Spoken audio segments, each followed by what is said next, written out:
What's happening, loungers? I hope everybody is doing as great as I am today. Listen, guys, we got a lot to get into this morning. We are going to talk about some hot sector topics, okay? Of course, we are definitely going to go to a blast from the past with AAS versus Boyce Watkins, okay? And how she seems to have this history of kind of like, messing with black men and always trying to get them in court and always trying to hem them up in some kind of way. And she just becomes obsessive with it. So we're going to actually go over a video that was sent to me a few days ago. And a couple of you here in the sector have actually seen this video because you guys have recently commented on it, maybe in the past year. And so we're going to go over some of the comments on that video. And then we're also going to listen to the video as well. Okay. Now, guys, excuse my voice, okay? I told you guys the air quality here in Delaware is absolutely crazy. So I've been having a hard time with my breathing, but I've been okay. It's just kind of like, just kind of weird just because of all the particles in the air. So I've been trying to stay out of the way just kind of because of that. Drinking lots of water and keeping, hydrated. But either way, that is why you guys kind of hear a raspiness in my voice, okay? So excuse all that, but that doesn't mean we don't got stuff to talk about, okay? Because we got a whole lot to get into. Now, we're also going to do this. You guys see the link at the top of the description, okay? Or in the comment section. That link is for one person, okay? That link is for QT1, okay? Homegirl, you can catch the link, okay? And then we can talk, all right? We can talk like women, all right? And I will tell you exactly why I've been saying what I've been saying, okay? Or if you choose not to catch the link, then this will be the last time that I actually have something to say to you, okay? So I will be definitely addressing you today. And, again, you can catch the link and we can talk like women, okay? And I can tell you exactly what my issue is. Or if you choose not to catch the link, then I will just address you, okay? And again, this will be the last time that I actually address you and your irrelevant ass, okay? But you can most definitely come up here and catch this link, okay? And then we can talk, like women, or, like I said, we are bypassing your ass, okay? And that's just what it is. Now, also, I wanted to talk about the propane receipt, okay, and what was going on with that, and just give my commentary on that. I'm not trying to get into the middle of these two men, but at the same time, I did want to talk about that just briefly because that is something that we have just seen. All right, so let's get into these hot topics today. Make sure that you guys do hit the like button on the way in. And I don't celebrate the 4th of July, but if y'all do, happy 4th, I guess, to y'all. And let's go ahead and get into this right now, guys.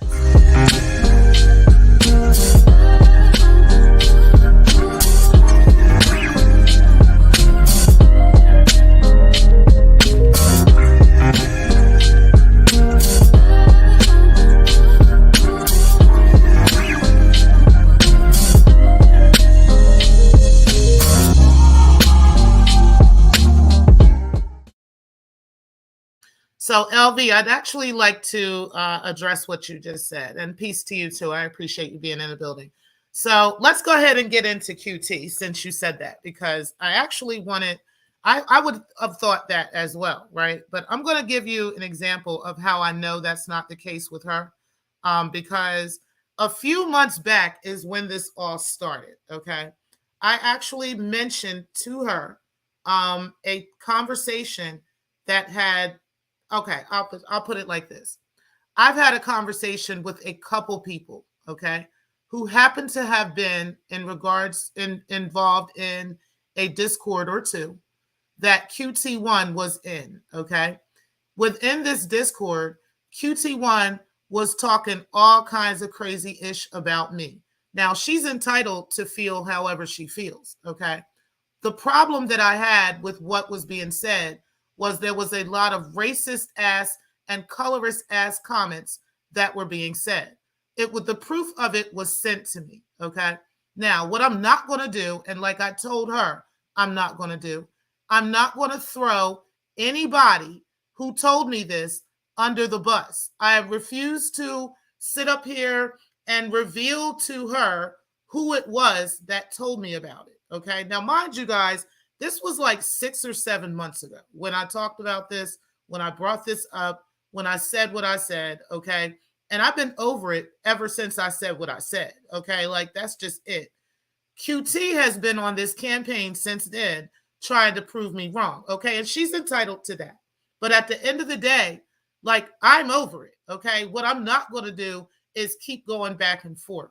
Now, what I'll do is just play for you guys a video that shout out to one of the clip channels that clipped this information from Photon's show. Because while these two bitches was on Photon's panel talking shit about me, I was over in the besties chat. I wasn't even paying attention. I wasn't over there.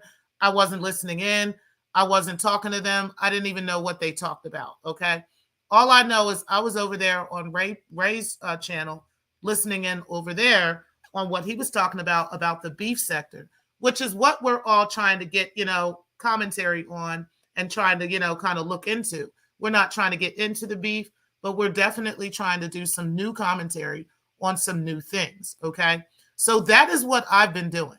I'm not over there on 6 months ago on shit that I'm talking about from 6, 7 months ago, stuff that I talked about, years ago and whatnot, and so forth and so on. Okay.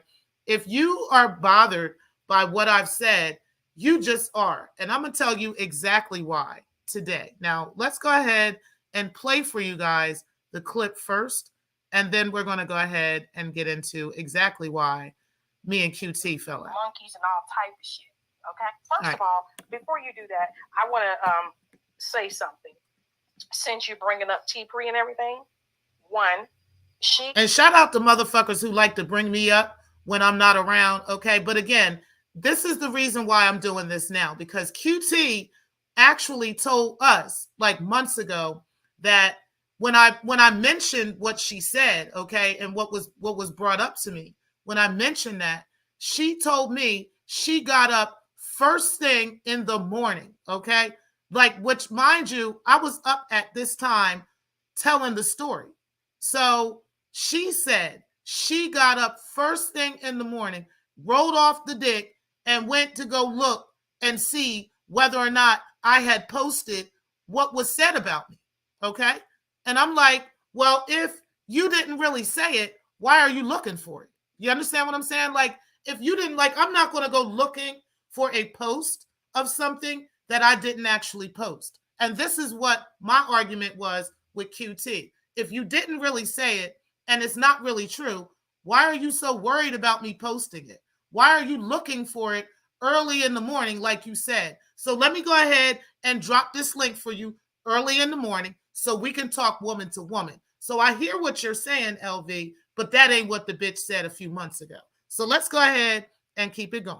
Made a statement in one of her videos that, quote, y'all heard it, y'all heard her say, and I don't know if she got me mixed up with the other person. Nope, I don't. ER. But she said, that's what I was saying. She said, no, ma'am. I have called people in this sector monkeys and all type of shit. Now, I'm going to stop right there. QT, you have spent the past 6 months, every chance you can get, calling me a black-footed, black-lipped, dusty, dirty, black bitch. You have used every colorist statement under the fucking sun. And you have done this in multiple places. It's not like, I don't even know what your channel is if you got one, okay? All I know is you have been from panel to panel. You have been on Bombay's show. You have been all kinds of places calling me all kinds of racist-ass, colorist-ass statements ever since I said that. And I didn't even have to. It was so crazy because, like I said, months ago, I didn't even have to go and post the things you were saying because you were the one saying it everywhere you go. Literally everywhere you go, you've been saying all kinds of racist-ass, colorist-ass statements about the pre. Black-footed, fat, black, nasty, big lip, black bitch. You've been saying that shit, bitch. Nappy-headed, black, big bitch. You've been saying those colorist statements to everybody in the sector about me. And you have said these things about other people, which is why it was brought to my attention to begin with. Now, if you got a problem with what was repeated to me, then you might want to go back to that Discord and figure out who was in that motherfucker, okay? And then go confront them, because it was people in that Discord, more than one, that came and let me know this shit. Now, if you got a problem with that, homegirl, you just motherfucking do. But like I said, I ain't got to lie on you. What, you want me to come up with a compilation of times that you went from place to place, everywhere you can get, every chance you can get to call me all types of racist, motherfucking colorist, motherfucking statements? I ain't got time for you because you're irrelevant. Do you understand? But you can hit this fucking link and you can ask me any motherfucking question you want to, and I will answer your question. But like I fucking said, the reason why I said what I said about you is because of what you've really been saying. And the funny part is, you actually have been repeating it on multiple occasions. You being the person that you are, and the fact that you can't hide it, is why you're doing it. I don't need, the difference between me and you, though, I don't need anybody else's approval on how I feel about it and how I feel about you. I don't give a fuck who agrees with it. I don't give a fuck who disagrees with it. That is irrelevant. I was talking to you, bitch, directly to you, okay? And like I said, ain't no way in hell anybody is going to force me to accept that nonsense from you or from any bitches. And that's on God. You ain't gotta fucking like it. Now, that will be the last time that I fucking address you, okay? I ain't got to tell you shit else. I'm not talking about this no more. If you, like I said, don't like what the fuck I said, then go back and you talk to the motherfuckers in the Discord that you were saying that shit to, okay? On God. Now, I ain't got to run around here throwing no motherfucking body under the bus, but I definitely checked your motherfucking ass. And it's funny that I had to go check you, and it turned out that it obviously is true, because not only is it still striking a nerve 7 months later, okay, but, and you're still looking for me to post what you have actually said, right? But then you're turning around and repeating some of the stuff that you've actually said. On live, on panels, everywhere you can go. That is why I said what I said, okay? And that is why I treat you like I treat you. Now, it's funny. You're not blocked by Black Lounge Divine, because most of the time I'm not in the chat rooms under Black Lounge Divine. I blocked your ass under Miss T. Pre, and I'm going to tell you why. Because I don't have to sit here in nobody's chat who I like and who I fuck with and listen to this dusty bitch calling me all kinds of colorist fucking statements. I don't have to do that. I could just block you and let you say whatever you want to say to whoever's going to laugh at it and whoever's going to agree with it. I don't give a fuck, bitch. That's your motherfucking miserable ass. But at the end of the day, what you're not going to do is bombard me with that fuck shit. And that's just on God. If you're a colorist, you're a fucking colorist. Live with that shit. Period. But what you not going to do is gaslight me and act like what you saying hasn't been actually said. And that's just it. And then hasn't been said publicly now too. The fuck? Period. So don't fucking twist my words. On God. You know what you said, and I know what you said, and that's just that. And what I'm not going to do is kiss nobody's motherfucking ass. Now, let's move on from that dusty hoe, because like I said, she ain't even worth the energy or the time. And, like I said, this is the reason why I said what I said. And you have done this on multiple occasions. You've been to TMK Media. You've been everywhere that anybody would give you a platform and a voice to call me all kinds of racist, colorist shit. Monkey black, bitch, monkey big lap, big bitch, big black, monkey, big black lip, bitch, black foot, bitch. You've called me all kinds of shit. The fuck are you talking about, bitch? Fuck out of here. Here we go with these type dumb bitches that act like saying shit like that is okay and that the little black girl is supposed to be quiet and sit in the corner and just allow you to. I don't give a fuck how you feel. Period. Now, let's move on. Like I said, you ain't got to like it, bitch, but change your motherfucking ways. Stop saying colorist shit. Everybody don't fuck with you, ho, okay, because you light skin. Okay? No, you don't get to say what you want to say and have light skin privilege and everybody just takes it and nobody has anything to say to the chocolate girl. And I just take it. Fuck is wrong with you, weirdo? Anyway, you heard what I said. And like I said, I'm not going to address you again because now you know. Now, let's move on to this propane receipt, y'all, okay? Because I was trying to get this and listen to this yesterday and everything else, okay? And I'm going to say it like this. I don't want to get into the middle of these two men, okay? You know, they are entitled to beef and to go back and forth and do whatever they do, okay? But here's my problem with this situation, and this is my thing, okay? Any type of receipts that I do show, any type of information that I do show to somebody, you know what I'm saying, or whatever, and I say I'm actually gonna show you guys. I'm gonna show y'all, and I'm gonna leave it there, right?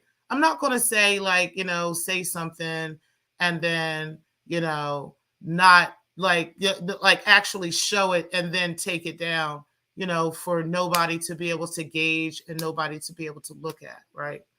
So I'm not sure why all of a sudden, you know, them two are beefing, right? It doesn't even matter why they beefing. But the bottom line is this, okay? I don't really, like, we can't really tell what the reason was for that photo or what, you know, what was going on with that photo, if that photo's Photoshop, if that's really him, if it's not him, and what was going on, right? Anybody could have been arguing. Somebody could have been playing a prank on him, took a picture, and then sent that out or put it out on Facebook or put it somewhere. And now, you know, it's a big joke to his friends. And then, you know, kind of like the same thing that happened with me and mine, right? Her video got released. Somebody found it on Facebook and it got released out here. That don't mean it was this and it was that. You know what I'm saying? It could be just this is what happened. So I'm not sure how that receipt actually makes him look like he was selling sex. You know what I mean? Or he was, yeah, I don't know how that becomes that, right? But this sector right here is amazing. How they will take one thing and literally create a full narrative and a full story out of one thing, right? Like, I don't know of anybody in this sector besides me, besides Ray so far, you know, who is actually showing receipts, right?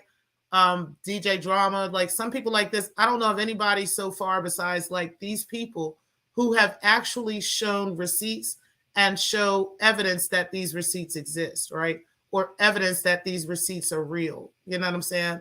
They're not just trying to like smack us in the head with some bullshit and we're just supposed to just go with that like we're kindergartners. You know what I'm saying? Like, we are grown people. You know what I mean? Like, can we get, if we're going to get receipts on somebody or get something, can we get something that's tangible? Can we get something that's real? You know what I'm saying? Something that we really can pick up and look at and be like, oh, okay, yeah, that's just real. You know what I'm saying? Or, oh, damn, yeah, that's real. You know what I mean? Like, can we get that kind of stuff? Because the kind of receipts we've been getting around here, they're not really like receding. You know what I'm saying? Like they're really not receding. Okay. And again, this ain't no shade or anything. It's just, you know, we got to do better if we're going to be showing receipts and we're going to be having people up late at night waiting on shit. You know what I'm saying? I would definitely like to see something that's more tangible, something that is like, yeah, this is a definite thing, you know what I'm saying? Or whatever the case may be, you know, as opposed to just saying, you know, oh, okay, you know, this is what you guys are going to get and y'all take this, you know. One of the things that I've heard, you a couple people saying lately is that the sector is just kind of dumb. You know what I'm saying? And like people just go with whatever in the sector. People just believe whatever in the sector. And I don't think that's the case. I do think, though, that the sector likes to get narratives, right? They complain about it, right? But then they want to go and come here and like spread them and go with them. But if the truth is coming out, they don't want anything to do with that. You know what I'm saying? They don't want, the facts. They want the lies. They love to jump up and give commentary on the lies and jump in the comment sections and talk about those things. But then when it comes to the truth, it's like they quiet as a church mouse. They don't want anything to say. They want to tell you to calm down. They want to tell you, oh, can we stop this? Can we not let the bleeding, like this sector is just wild with that kind of shit. Okay. So, and I happened to see that last night where, like even with the real receipts that were coming out about break-in and stuff, there was one particular person, I'm not going to mention their name, but there was one particular person who always wanted me to find a way to kumbaya with break-in and to, figure it all out and to rub my back and to make it all better and everything. But then with the situation last night, they were literally in the comment section with all the fuckery. Like that shit is just fucking wild. Okay. But yeah, I just find it funny how, that kind of stuff happens when you actually show real evidence and real receipts of things. People get like worried and upset about that. But then, like when you're showing fake shit, oh, they all for that. They all for ruining somebody's life with fake stories and with fake shit. You know what I'm saying? Like they love that kind of stuff. It's just the hypocrisy around here. But either way, I found that funny. But shout out to that person, you know what I'm saying, for being a hypocrite and, most definitely, loving the idea of ruining people's lives with fake falsehoods, but definitely when the truth comes out, they want to go to church and they want to find Jesus all of a sudden. But either way, I just wanted to say that about the propane receipt because I don't really think that the propane receipt is really a big deal. Okay. I honestly don't. Yeah, you might want to go back to the drawing board for that one. But, at the end of the day, if, people say and do all kinds of shit, men lie, women lie.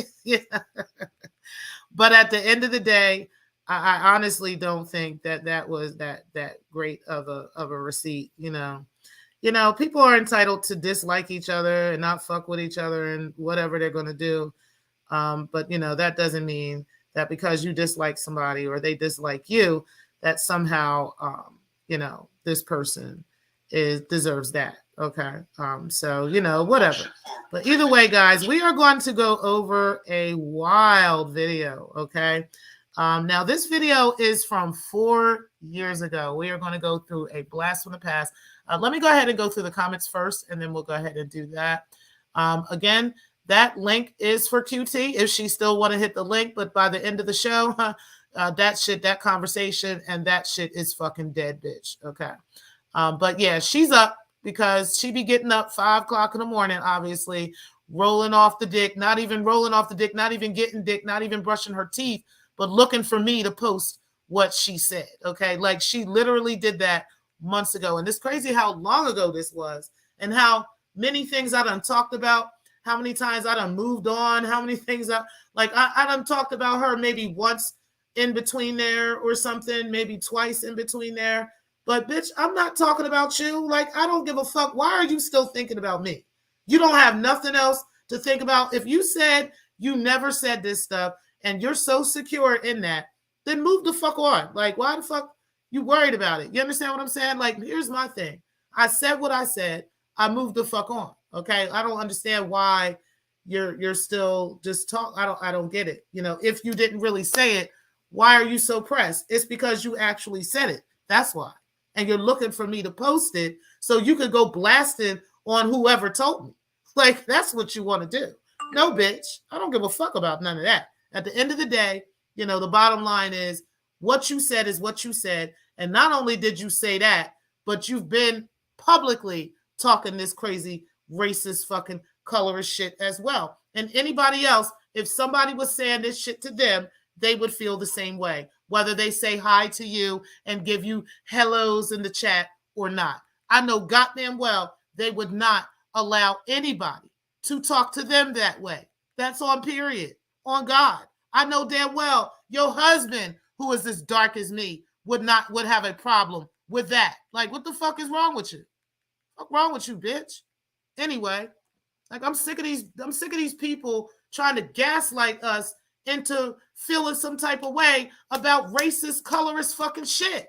The fuck is wrong with you, bitch? Shit is racist, shit is colorist. It just is. And you don't get to, you don't get to just decide that you're going to just do that and say that shit and I don't do nothing about it or I don't say anything about it. Yeah, I said something and I moved on after I said what I said. You the one still in your bag because you know it's true. That's why. The fuck? And you know a motherfucker actually came and told me. That's why you're mad. The fuck? Weirdos, man. So that link is still there for you. But what's up, Teresa? I appreciate you. And Miss Murph, I appreciate you being in the building as well. What's up, Redbone? I appreciate you being in the building. You said it's bad in Philly too. Yeah, girl, this air quality out here is crazy. Like, and I'm trying to like just stay out of it as much as you can, but you gotta go outside and then you gotta have the AC running in the house. You know what I'm saying? And I have like floor units and I've got a couple window units because my central air is down. It won't be fixed until next couple weeks from now. So I've been using the other units in the house, and that's kind of like not helping. But either way, even with that, even with the central air, it would still be the same. Like this stuff is just going to come into the house regardless. Like, plus you got to open the doors and stuff. Like, it's just crazy. But I've been trying to keep it to a minimum. But this air quality is crazy out here. You said, T, Miss Redbone. Hey, sweethearts. I appreciate you being in the building, sis. You said, hey to Redbone. And you said, just another day chilling in the hood. Just another day feeling lovely. Right. You said, hey to LV. You said, howdy to Teresa. You said, I'm not getting your notifications. And somebody else told me that too. It just happens sometimes. It goes from, where YouTube just kind of does that. It just goes off and up and on and on and off. And I don't know, it'd be different shit going on. So I have suggested that people do unsubscribe and then resubscribe, hit the all, and then see what happens from there. But, who knows? They just go through cycles of doing that with different content creators. So it happens. Why? I don't know. But I'm sure there's some powers that be that are behind it. But who knows, right? You said, I didn't know this. Yeah, child. You said, eyes, my notifications for everyone have been hit or missed for a while. Yeah, it just kind of just goes like that sometimes. You said, that damn Discord, you never know where folks are lurking, stalking, or just plain old being nosy. Exactly. And I'm saying, like, this is what, like it was more than one person that told me about this. It was more than one person. And they told me at different times. It's not like, 2 or 3 people got together and got me on a call and tried to tell me this. No, like I heard this more than once, right? And actually the first time I heard about it, I just kind of brushed it off. You know what I'm saying? Because the person that I was being told this by, I felt like that person might have had their own specific issues with QT, right? And that was why I didn't want to get into it. I felt like maybe this person may have been trying to persuade me or sway me into, feeling some kind of way towards her. I'm being honest with y'all, right? And that is not what happened. It ended up being other folks coming and saying this to me as well, right? A couple other people came and said this at different times, right? And once I got those 2, notifications on that, it really kind of sunk in. Right. And it really had pissed me off at that point. But the second time I had heard, it was like, okay, I was pissed off by it. But by the third time I had heard about it, it was over. You know what I'm saying? And at that point, I was just pissed off. And like I said, I had known about it from the other couple people a long time before I finally blew up on the situation. You know what I'm saying? So when I did blow up, it was because of that third notification, right? It was because of that third individual. And none of these people really have anything to really do with each other per se. Like they don't really hang out, behind the scenes that I know of, with each other. So, well, yeah, none of them really do, right? So, again, this is why I'm having a hard time believing, what QT was saying. And then after that, like after I blew up and said what I said, it didn't take long for QT to get up on these airways and start repeating some of the shit that she was actually saying, like calling me all kinds of big black monkey bitches, black nigger bitches, black this, black that, saying all kinds of crazy fucking shit. She might have not used the word nigger, right? But I don't know. I think she did. Like, I'd have to go back and listen to it now. But she was like, because it was during the time where everybody was trying to like dogpile and talk shit about being a hoe in the dungeon and being a swinger and all this other stuff. So she was trying to dogpile on top of that and say stuff in regards to that and using all kinds of colorist fucking statements, man. Like it was crazy. And I was just like, wow, I don't even have to prove it because she's saying it to y'all. Like she's telling y'all, okay? Now, a lot of people will put their heads in the sand around here and pretend that something isn't colorist because they might want a narrative to be pushed at that moment, right? Let's keep it real. That's what happens in this sector. But the bottom line is that bitch did that right in your face. Like, I know motherfucking well, none of y'all would put up with somebody telling you that type of shit and saying that shit about you or saying that shit about one of your kids or saying that shit about your mother or saying that shit about your father or somebody black in your family. Like, nobody is going to put up with that. Neither the fuck am I, okay? And that's just that. Bottom line, you got called out for your bullshit and you still rattled to this day, 6 or 7 months later, because you know you was fucking wrong. And you know motherfuckers told me about it. That's what it is. That's what you're mad about. Oh, well, get over it and stop doing the dumb shit, the fuck shit that you do. Maybe you won't have these problems. On God. So, yes, honey, them discords will get you every time. And you never know who's in there screenshotting, who in there recording, who in there doing whatever they doing, okay? You never know. I'm just saying, there's been a whole lot of shit that's come out from them motherfucking screenshots, honey. He said, Miss M Shadows. He said, I've never done Discord. Nope, me neither. I think I went to one Discord one time and maybe twice. And it didn't take long for me to realize I didn't want to be in that space. And that was for real. You said, Miss M Discord, Rumble, Reddit, those kinds of sites, you got to be careful. Now, I remember a couple of channels on the Rumble. Those were pretty cool.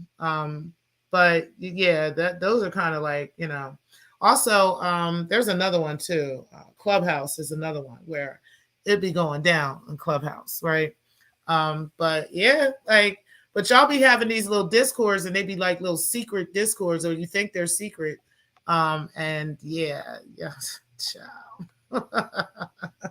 I'm just saying, but no, honey, I'm not about to go and put out there who said it, and then I'd have to be showing screenshots and stuff, because then you're gonna know which Discord it is, you're gonna know who was in there, and now you're gonna be trying to like, girl, no, you know exactly what you said, and that's why you're so bothered and so rattled now, and that's why you're still talking about it. Like, how many things have we talked about in this sector since then, since I mentioned that? Like, how many other subjects, how many other things have happened in this sector since that whole thing I said about QT? Like, bitch, you still on that shit because you know it's fact. And based off of the fact that you've been out here saying this almost a lot of the same colorist statements to the sector about me. Like, you've literally been doing that. So I don't give a fuck what you're trying to say and how you're trying to say it, what you want everybody to believe, but it just is what it is, homegirl. You said, my opinion, yeah, I only do YouTube. He said, my nosy ass is taking me, nosiness has taken me places, okay? He said, my opinion. He said, Miss Murph. He said, I leave all these apps to the young folks, okay? Especially that Clubhouse one, too, because it'd be really going down over there, too. It'd be crazy. He said, Redbone, thank you. I'm feeling way better than a couple of days ago. What's up, Mikey? I appreciate you being in the building. He said, Miss Murph, young nieces and nephews, I ain't play about mine, okay? He said, I don't trust easily, but I'm always open unless I ain't. Right, right. You said, Mikey, my opinion, same. You said, I'm okay. You said, my darlings, real recognize real. Mm-hmm. You said, hey, Miss Murph, in my opinion. You said, hey, eyes, honey. You said, we starting to get air quality alerts, warnings. Yeah, child, it's crazy out here. What's up, Very Perspectives? I appreciate you being in the building. What's up, Darrell? I appreciate you being in the building as well. And Bernice, I appreciate y'all being in the building as well. All right, listen, guys, we are going to get into this AAS versus Boyce Watkins, a blast from the past. Okay, now this video has been taken by Max City Limits radio show. Okay, this video was done 4 years ago when AAS was in her prime, and she had another channel at the time. Okay, not this channel that we see now, but the channel was the same. It was an anti-Afro Svengalis channel. And the channel was basically centered around Dr. Umar Johnson, as well as Dee Durrell, okay, and Boyce Watkins. And there was a couple of other people, but particularly it was these three men that she was focused on. At the time, she had over 650, according to the comment section here, there was like 700, almost 700 videos on Boyce Watkins that was done in a short period of time, okay? Durrell had about 900 to 1,000 videos on him, and Umar Johnson had about 1,200 videos on him, okay? So by the time that channel came down, there was multiple streams on this video from AAS, multiple uploads on this video from AAS. But that channel did come down in, I believe it was 21, end of 21 or early 22. I can't remember. I believe it was the end of 21, though, when that channel came down. And that was because we had this big party on Durrell's channel, Shaquem. This is when everybody was still cool. Shaquem, Flacco, me, Tiff Griff, a bunch of us were on there. We had bottles, we were popping bottles, and we just had a ball. And next thing you know, we was on this blog saying that we were in an Umar Johnson criminal ring. Okay, so, but either way, AAS has had a history of trying to gun for strong Black men, okay, Black business-minded, oriented men. For some reason, she has this fixation on any man who is in business and who disagrees with her talking points, or or just simply she just doesn't like them. She will literally go on this tirade and this crazy middle of the night rants and all kinds of crazy stuff like she did with Umar. And I want you guys to hear what Max City Radio was saying about this, and how they felt about this, and kind of the similarities of what was taking place back then to what is going on now. Okay. What was happening with the situation with how she was going in on Boyce Watkins, how she was also simultaneously going in on Umar Johnson and Dee Durrell, right? And how all of this was happening. And then what she does and still has the same patterns of behavior today, and how she's still doing this. It's funny because I will tell you guys that this what she did was very short-lived, okay, with Boyce Watkins. It didn't last very long because he has a following of people that were not going to do that with her, okay? And they most definitely put her in her place. And on this video, she most definitely gets checked. And we are going to talk about all of this today. Now, again, I'm not going to play the actual video for the purpose of fair use, but I am going to play the audio, okay? And we are going to use this in fair use. I mean, for the purpose of copyright. But we are going to play this in fair use. So let me go ahead and put my fair use banner up. And then we will go ahead and get started with the video. And what's up, good guys? I appreciate you being in the building. Haven't seen you in a while. Shout out to you. Appreciate you for being in the building. I hope Nay is doing well as well. And you said, D, hey, sweetheart. You said, hey to my opinion. You said, hey to Eyes and Darrell. And you said, hey to Miss Murph. All right, guys, let's go ahead and get started with this commentary. Well, you know what? Before we do that, let's go ahead and read the comments, okay? Because there was a few comments in here that I would like to go over beforehand, because I thought this was real crazy, because, yeah, it's just funny. It says, great intelligent assessment that sexual repressed bit is some classic. Okay, so now let's go ahead. Let's go on to the next one. Della Cream says, "You had me at pussy is running things." Okay, and hold on one second. Now I want to tell you guys a little bit of background of what this video is about. Boyce Watkins was being sued by a woman named Maria. I can't remember her last name. Anyway, he was being sued for like $10 million. Okay. And AAS was hopping on this situation because she already had a problem with Boyce Watkins as it was. Okay. No real problem, just her fixation on him as she does with men. So she was, hopping on this story and trying to jump all over this story, right? And they were trying to correct her, okay, and what was really going on. Turns out that woman never won anything from that case or anything like that. And like I've said, this is just a classic prime example of you can take somebody to court, but that doesn't mean you're actually going to win anything, okay? So let's see. Let me see, because there was a couple of different comments on here that I thought were hilarious. This person says she's a stalker.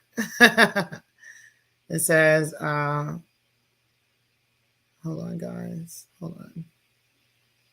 What did Umar do to her? She stays on him.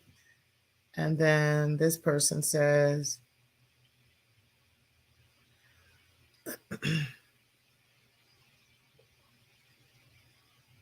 wait a minute, one moment. It says anti-Afro Svengali. Afro Svengali is really Cynthia G. And it says,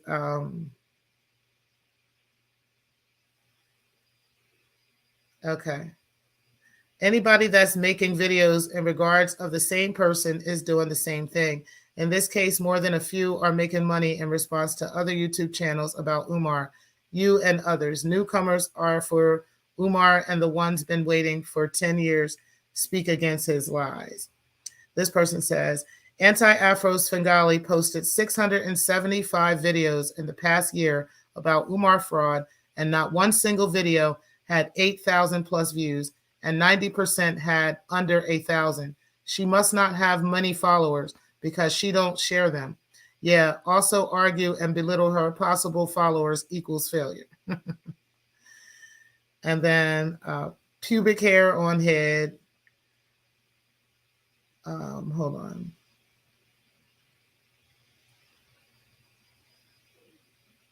There's other people. They're talking about other people in this video too that would be irrelevant to our story. So that's why I'm kind of skipping over those.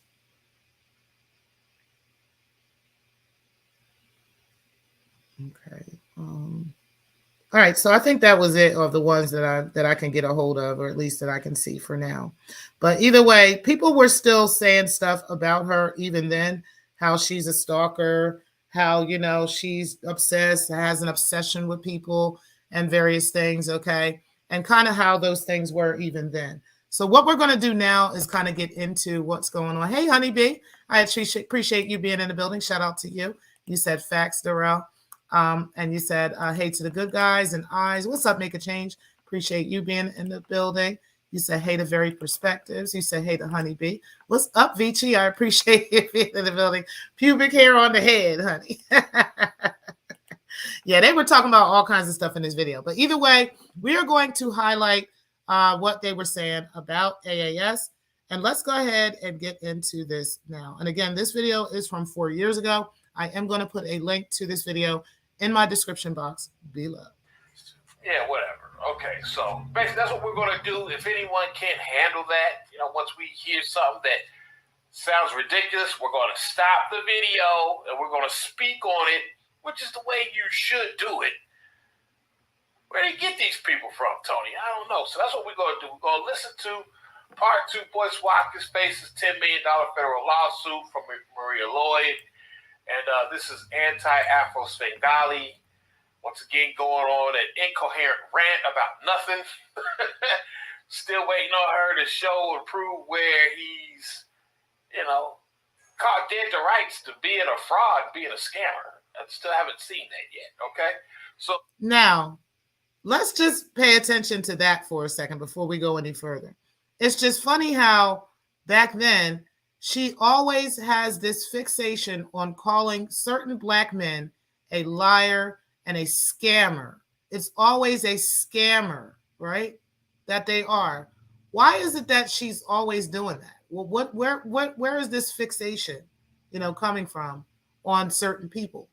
Let's go ahead and listen in on some of her habits from the past. Oh, Tony, should we start? You got something to say before we start off? Or?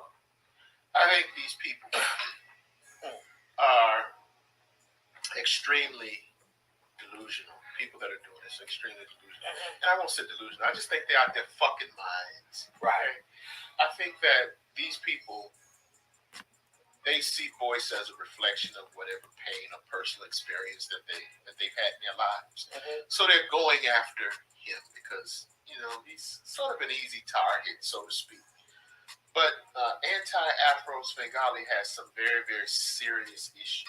Very, very serious issues. I mean, I think this woman's a borderline stalker. Right. I really do. I really do. And there's one thing that I think can maybe help clear some of this up, but I'll save that for later. Okay. But I mean, initially when we started this, and just to give this context, when we initially responded to her video, her charges that she made was that, one, Boyce didn't have a lawyer. Right. And then she said that he hadn't even filed an answer. So how is he going to get himself together? How is he going to prosecute a lawsuit when he's so unaware or unknowledgeable of the system, and he's trying to prosecute this case on his own and blah, blah, blah, blah, blah. And he's so-called bullying people by when he told Paris Milan she need to watch what she's saying because she could wind up getting sued. And, how can you say this when you don't even have a lawyer and you haven't even filed an answer?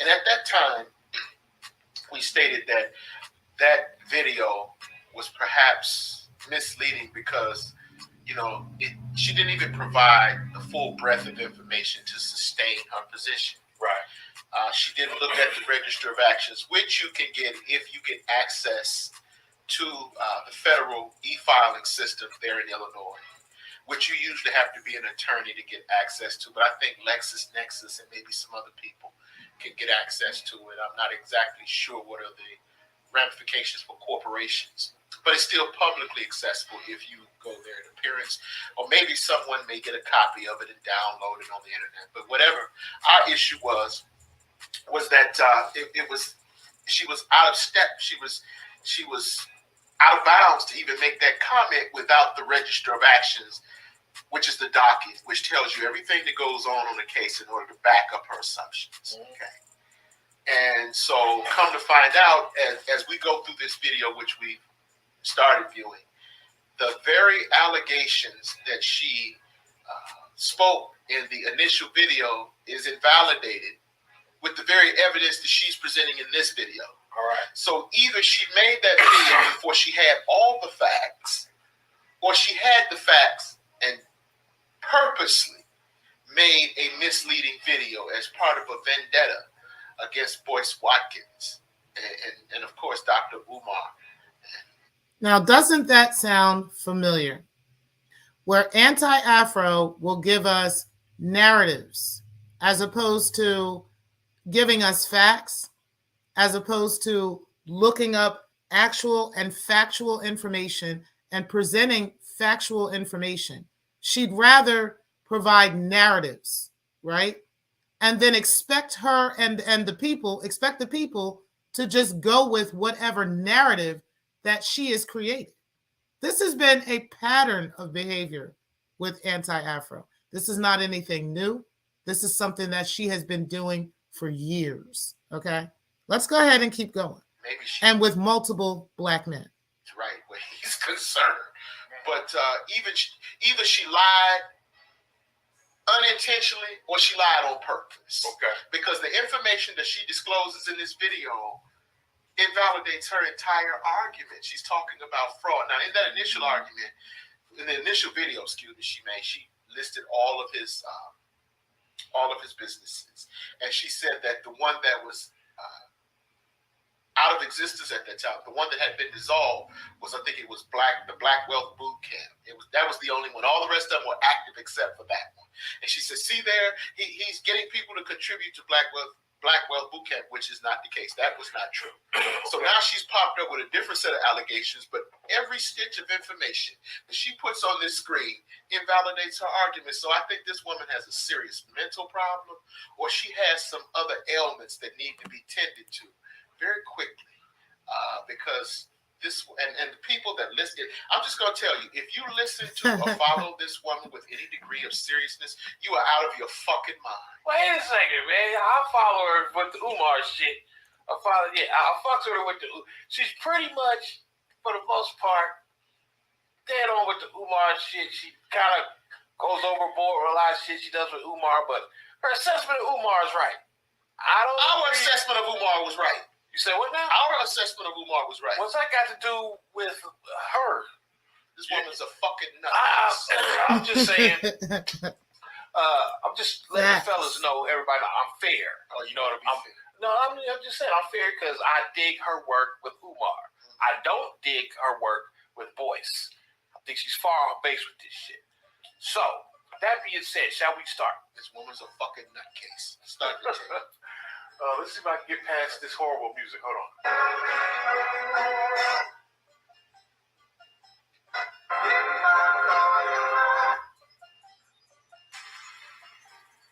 Himself, trying to act like this is no big deal.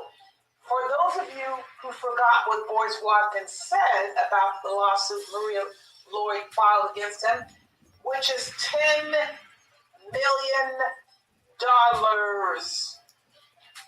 I want you to tell me if Boyce's comments make any sense. Okay, I'll tell you. Why is Paris so?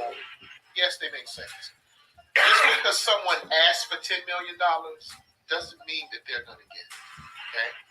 You can ask for anything in any monetary amount in a dollar complaint as long as it meets the jurisdictional amount for that particular court. In federal court, that amount is $75,000. Okay, so the fact that she's asking for $10 million, that means less than nothing.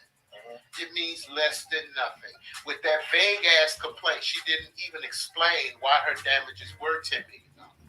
But what her and her attorney could possibly be thinking is that maybe the state of Illinois may award punitive damages or treble damages. Now, if a jury awards punitive damages or treble damages, it could be $10 million. But until a judgment comes, it means nothing.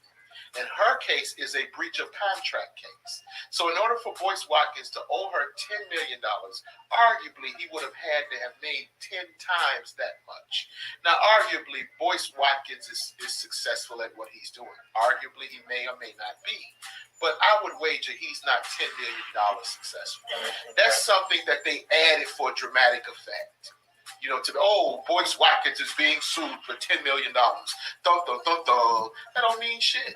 Okay. It's just words and numbers on a piece of paper, like he said, until you get a judgment. Until such time as the court enters a judgment or an award order, or an order of award in your favor, it means nothing. And even then, it doesn't mean anything. And I'll explain why. Because if the opposing counsel feels that the damages are excessive, they can do what's called a motion for adjudicature.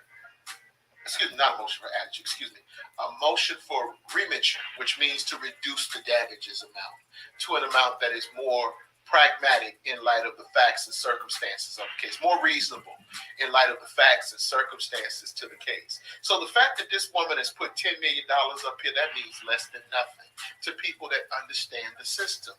Do you get that, M.I. Moore? It means shit. It means nothing. You can list anything in a damn complaint. That doesn't mean that it's true, doesn't mean that you're liable, and it damn sure doesn't mean that you're entitled to anything until there's a judgment. I don't celebrate Independence Day, but I appreciate that. And shout out to you. I appreciate you being in the building. And if you do, happy Independence Day to you as well. But let's go ahead and keep going. Right now, Binary, what we're doing is we are going over a blast from the past from 4 years ago. There was a video where AAS was told about herself on how she was treating Boyce Watkins, okay, and what she was saying about him and that alleged $10 million lawsuit that this woman had allegedly filed, and how AAS was trying to hype it up and make it much bigger than what it really was. All right, so let's go ahead and keep it moving. We're just going over the patterns of her behavior then and now. Yeah, let me let the fellas know. Hey, it's gonna be very little nigga shit in this video, man. You know, basically taking this tad bit seriously. So if you get bored, I'm sorry, but man, we gotta basically get into the the legalities of this shit. You know, maybe a little bit dry for you, but yet and still it needs to be done, man, because there's a lot of people out there just doing a sensationalism. So I got a homie over here that knows his way around the courts and the legal system. Am I more idiot? That's the extent of the nigga shit right there. Should I go? Go ahead. All right, well, you know what? Let me see here, because we can fast forward through this shit. Hold on. Paris is not suing me. Paris has to be careful because she could end up in a lawsuit because there's a lot of things that she said. Fast forward. Get to Miss Fengali. Saying, because I meant to point out some very key points to debunk the mess that Boyce Watkins is saying. Now, the only reason why Boyce Watkins is talking like this, he's trying to prevent people from bailing on his scam companies. For those who missed it, basically, I fast forward through Dr. Boyce Watkins saying that Paris Milan needs to be careful, talking crazy about him and his business, or she may end up in a lawsuit herself. Okay, so now Svengali is responding to what Boyce just said. Because even though he's running scam companies, if you send money in, it's still money. And wait. Right? Although, And for the record, that is her opinion that he's running a scam company. Boyce Watkins has not been found liable for fraud. So again, that's her opinion that they're scam companies. Okay. And I'm not aware of very many laws. I know he has this one from Maria What's up, Lloyd, Bessie? and I think maybe a couple of other people. But they're no rash in terms of 10s and 20, like it was with Cosby. Right. There wasn't this massive number of people that are filing lawsuits against Boyce because, truth be told, this is Boyce's image on TV is made his pockets, and I'm not pocket watching. Mac City Limits radio show. Can tell the real from the illusion.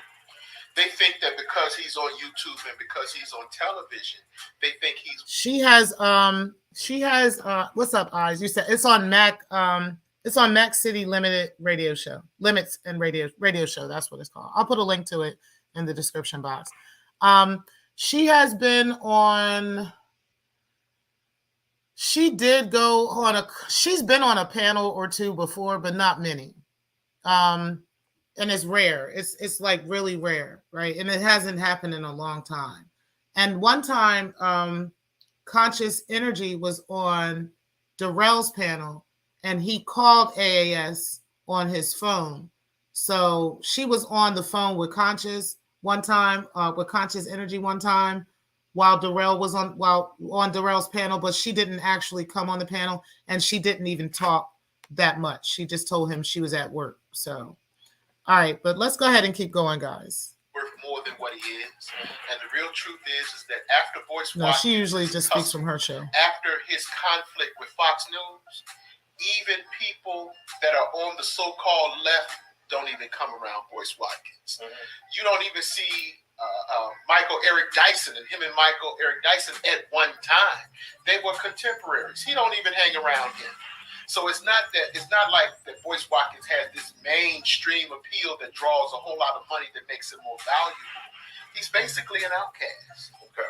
In terms of mainstream black society, he's an outcast because, again, he says shit that niggas really don't want to hear. Right. You see, so it's not like he has a massive amount of money. I think he has enough to be comfortable, but I think people are giving him or giving his businesses and his platform more success or more shine than what they're actually worth or what he actually has, because it's magnified by his light celebrity appearance. I agree with that. Presentation. Okay, so okay.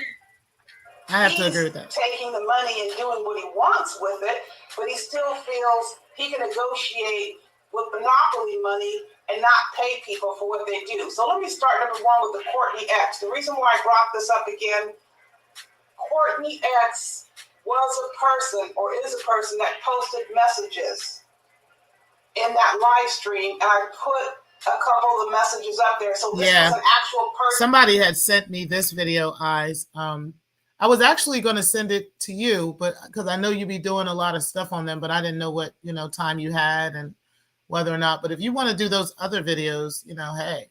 But yeah, I'm just gonna go over this one. This shit is crazy, y'all. Typing in the screen.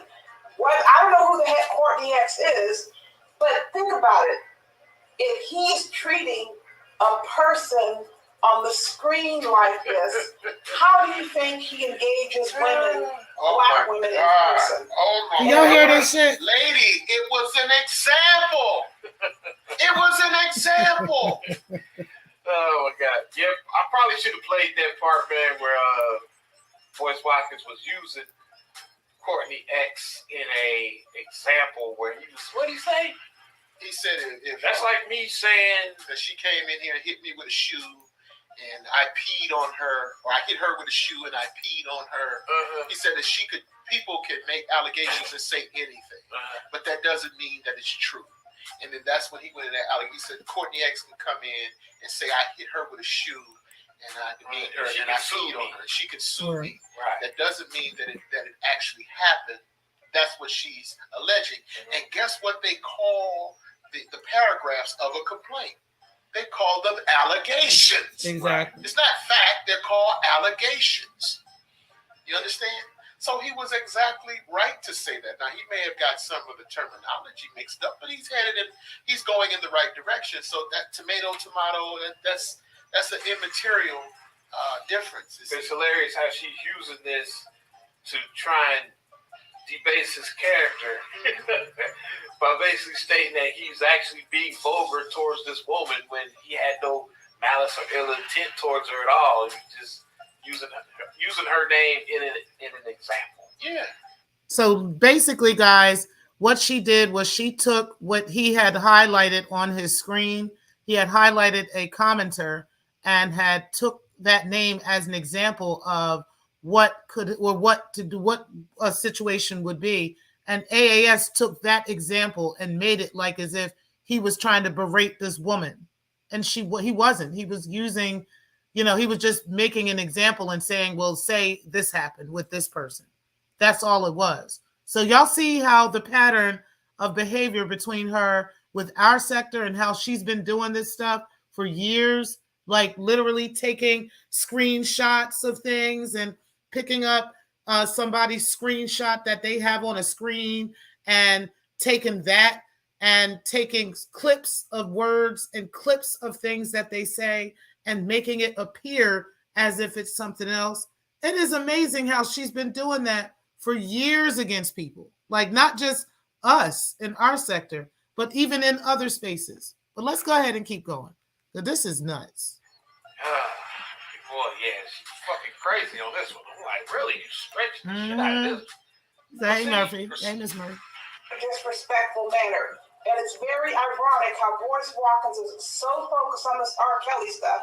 We know why, because he wishes he was R. Kelly. He's constantly referencing this quote, peeing on people. Why do you need to keep saying this, Boyce Watkins? Oh my God, y'all. Videos that I have been made aware of.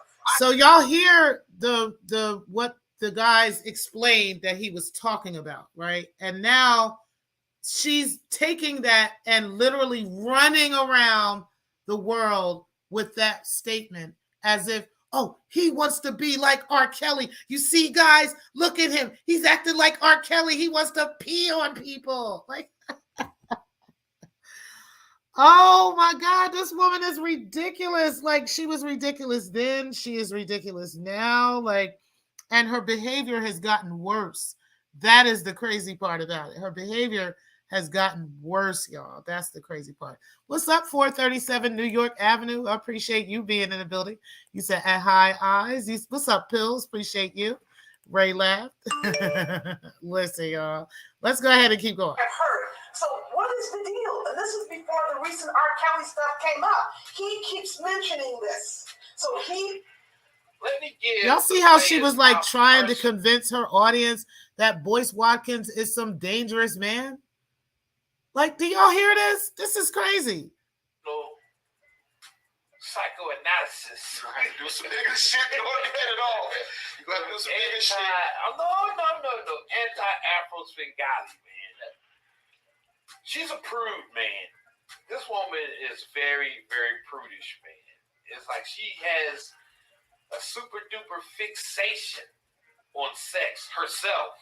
You know what I mean? It's like every time I'm hearing her talk about Umar, and when she's talking about almost any other black man on YouTube or in the public eye, man, it always somehow ends up, you know, she swings it towards sex, man, just how disgusting and despicable and vile and vulgar. It's like, wow, you know, she's, you know, once again, I find her guilty of projection, man.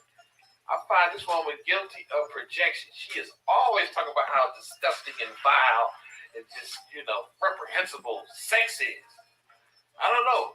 Am I off on this? What do you think? I'm going to swing this in the direction of ARC's ball rubbing ass. Okay. I think this woman is a wholesome pretender. Okay. I think she's an erotic hypocrite. Okay. I think this woman is sexually repressed.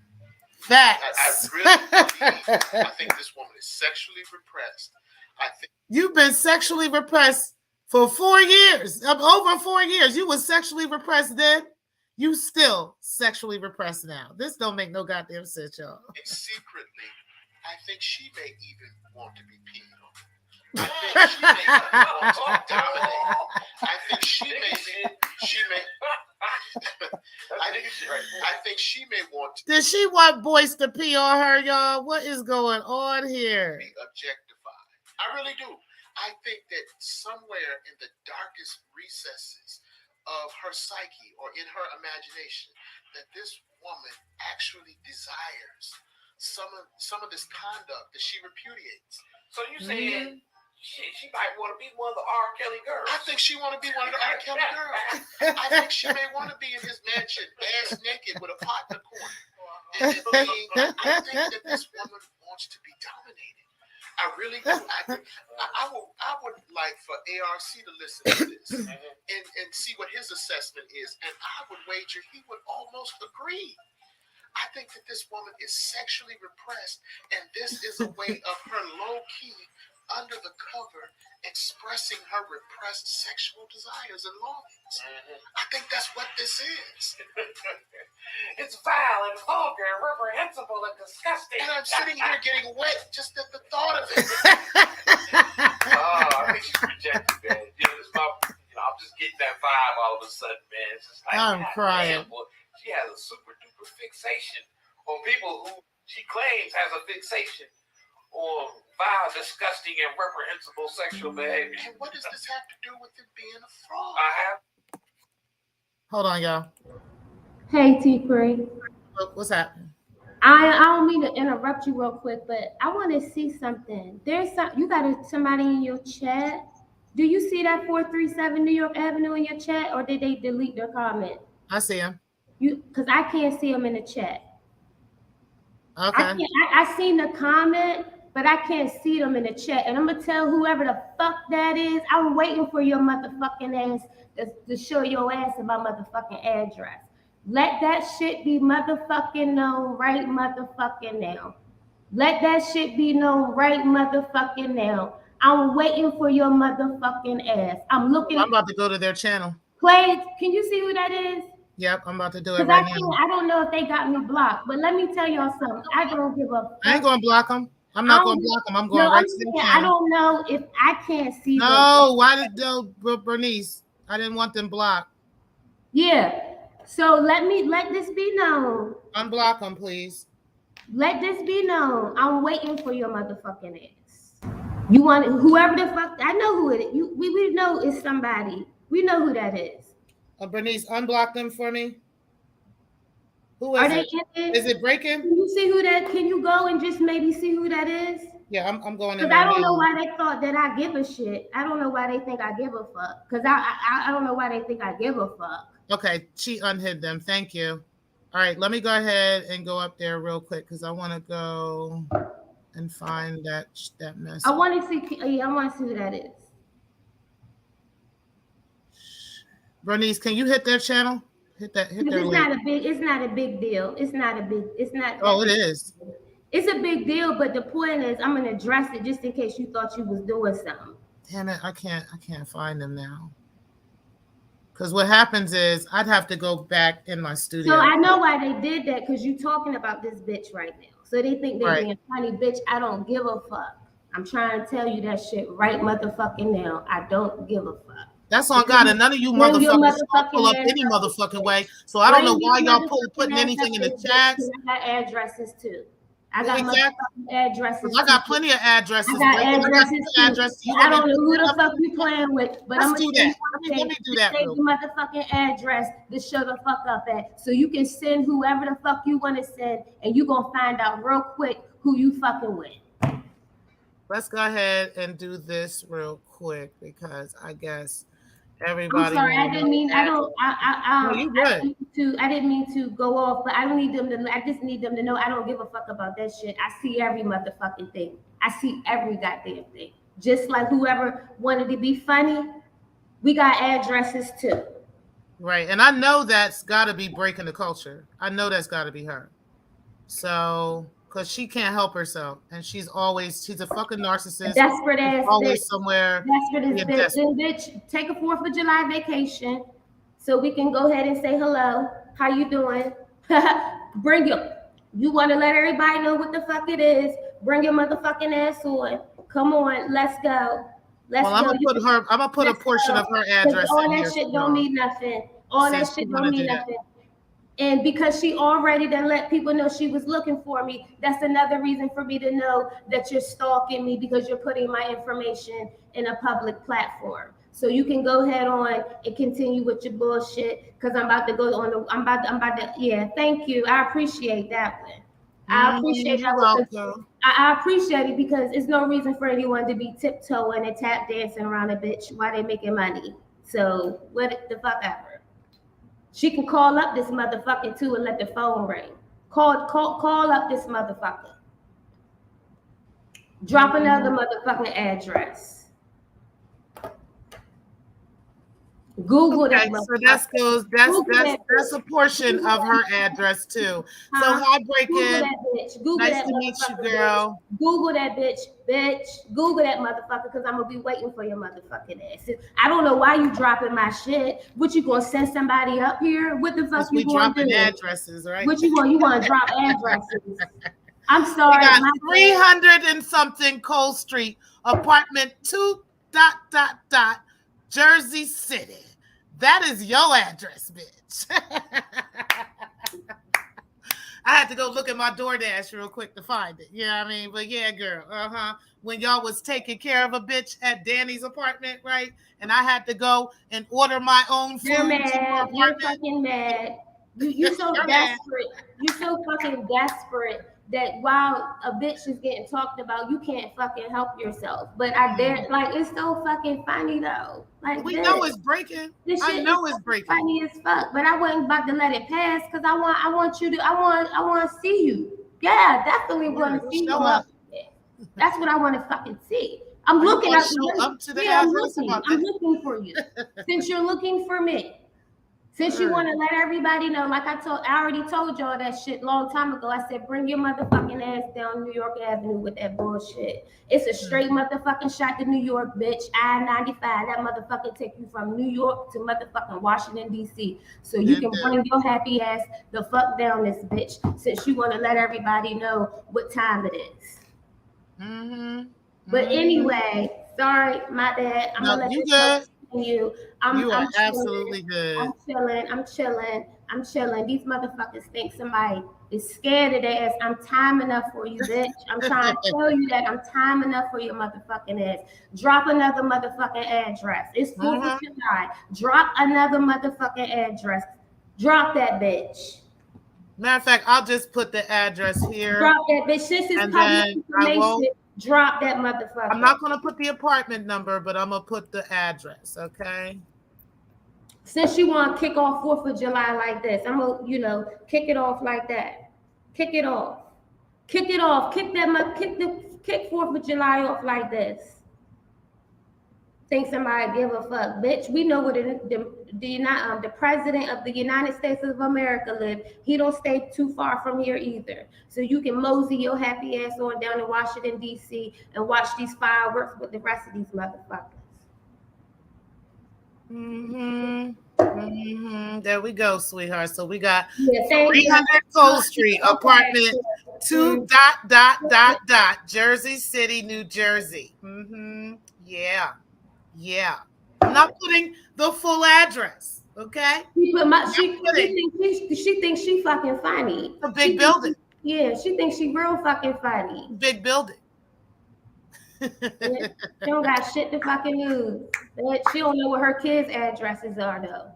What's your kids' address? What's Aiden and Michael's address? But the whole point is, I'm gonna share this video. Address. We need to get this out that this is the type of bullshit that they do. And Sherm Ace Boone Coon is anti-Afro Singali. So exactly. what anti does is, the reason why she couldn't do that in other sectors is because they shut her ass down. But see, these trolls and minions over here, she uses them to do her dirty work. That's how she works. So as long as she got trolls and minions that want to do her dirty work, her hands are clean.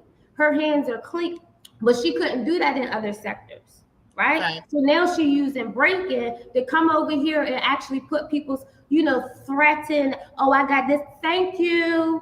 Thank you very much. I'm waiting. Bitch, you know what fucking time I get the fuck off of work. I think you got other things to do than to be worrying about me. Because if you I got a right to motherfucking defend myself, bitch. I'm not looking for you. You're looking for me, which means you're trespassing, motherfucker. And when you trespass against me, you're going to have something coming for your motherfucking ass. Anyway, I'm gone, T-Pre. I'll see y'all later. Okay, I appreciate you guys. No, you good. Sorry, but yeah, I'm ready. I swear to motherfucking God, T-Pre. I fucking swear to God, yo. I swear to you, I'm too motherfucking old, and I'm time enough for this bitch. Oh, I know how you feel. I know exactly how you feel. You mad because a motherfucker read a goddamn news article on your motherfucking ass. So since somebody. You ain't go fuck the Cincinnati Herald talked about your ass, and we just reported on the news, and you're in your fucking feelings like you gonna fucking do something. But thank you for doing that, because that's another reason for me to have an excuse to protect myself from a crazy bitch like you. And no, I'm not fucking afraid of you, just to let you know. I walk free everywhere I go. So thanks, T-Pre. I'll let this show continue. Shout out to the Godfather. I hope you enjoy all of the blessings that you continue to get, because we're still going to be winning out here, because these bitches ain't motherfucking shit. Facts. 100. I'll talk to you later. All right. Peace, eyes. All right, Darrell, I appreciate the $199 super chat. You said glad you are showing other sectors see this crazy woman. Right. This is the only sector that listens to her. Exactly. Nobody else in any other space be giving a fuck what this bitch be doing. Okay. Except over here. And for some reason, y'all be like really holding her to some kind of like law. Like she really that bitch, and she's fucking not. Okay. So I'm going to need everybody to just kind of pay attention to some of this stuff. And yes, breaking the culture, honey. Yes. Keep your dusty hoe ass from over here. Okay. She is such a narcissist, y'all. This bitch came even in Ray's chat yesterday talking about, hey, waving hands and shit. Like she wasn't just trying to set this nigga the fuck up. Like she wasn't just trying to lie on him. Like she wasn't throwing him under the bus. Like she wasn't trying to make him look like he was setting people up in the sector. And then she just thinks it's all over now. And now she could just hide like nothing ever fucking happened. Bitch, what the fuck is wrong with you? Like you a weirdo. You over in my chat right now under a fake name, trying to put up I's address, okay? Well, let's put half of your address up, okay? You put half of her address up. we got half of your address up now, okay? And if it wasn't you, then you might want to send a company email and tell motherfuckers to stay away from the pre, okay? Because over here, if anybody is windmilling on your behalf or doing anything, or if even appears that they're doing that, I'm coming for you. I've already told you that, right? I've already told you that. So you need to resend that company email. Somewhere, somehow, it might have got stuck in the ethers, okay? Maybe they didn't get it. So you need to resend it and let motherfuckers know. They might not want to come around here with the fuck shit appearing to be you, okay? Because we are going to drag you every single time. Now, let me go ahead and get into these comments, and then we are going to finish going into what was happening on here, okay? You said, ooh, you said, LV laughed. You said, she always going on about how someone wants to R-word her, okay? Right, AAS always doing that shit. Don't make no sense. You said, binary code pills, I am human first, Ray Triggs. He said, damn, my opinion. And Darrell, I do appreciate the super chat. You said, hey to Honeybee. You said, salute to Teresa. You said, Honeybee, salute Queen.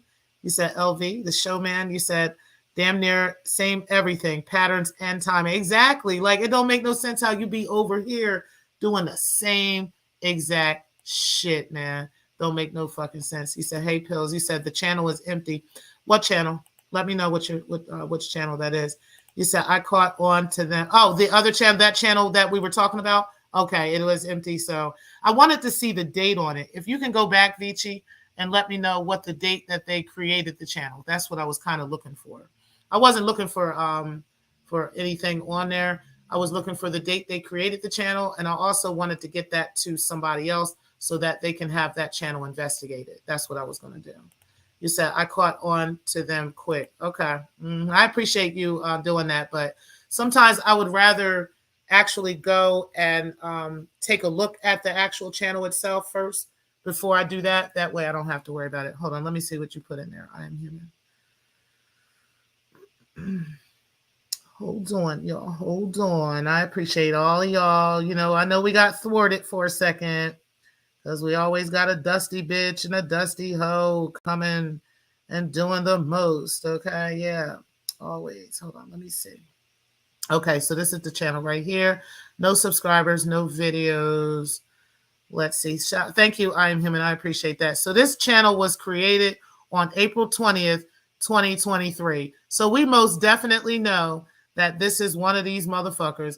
Breaking the Culture always has all types of troll accounts.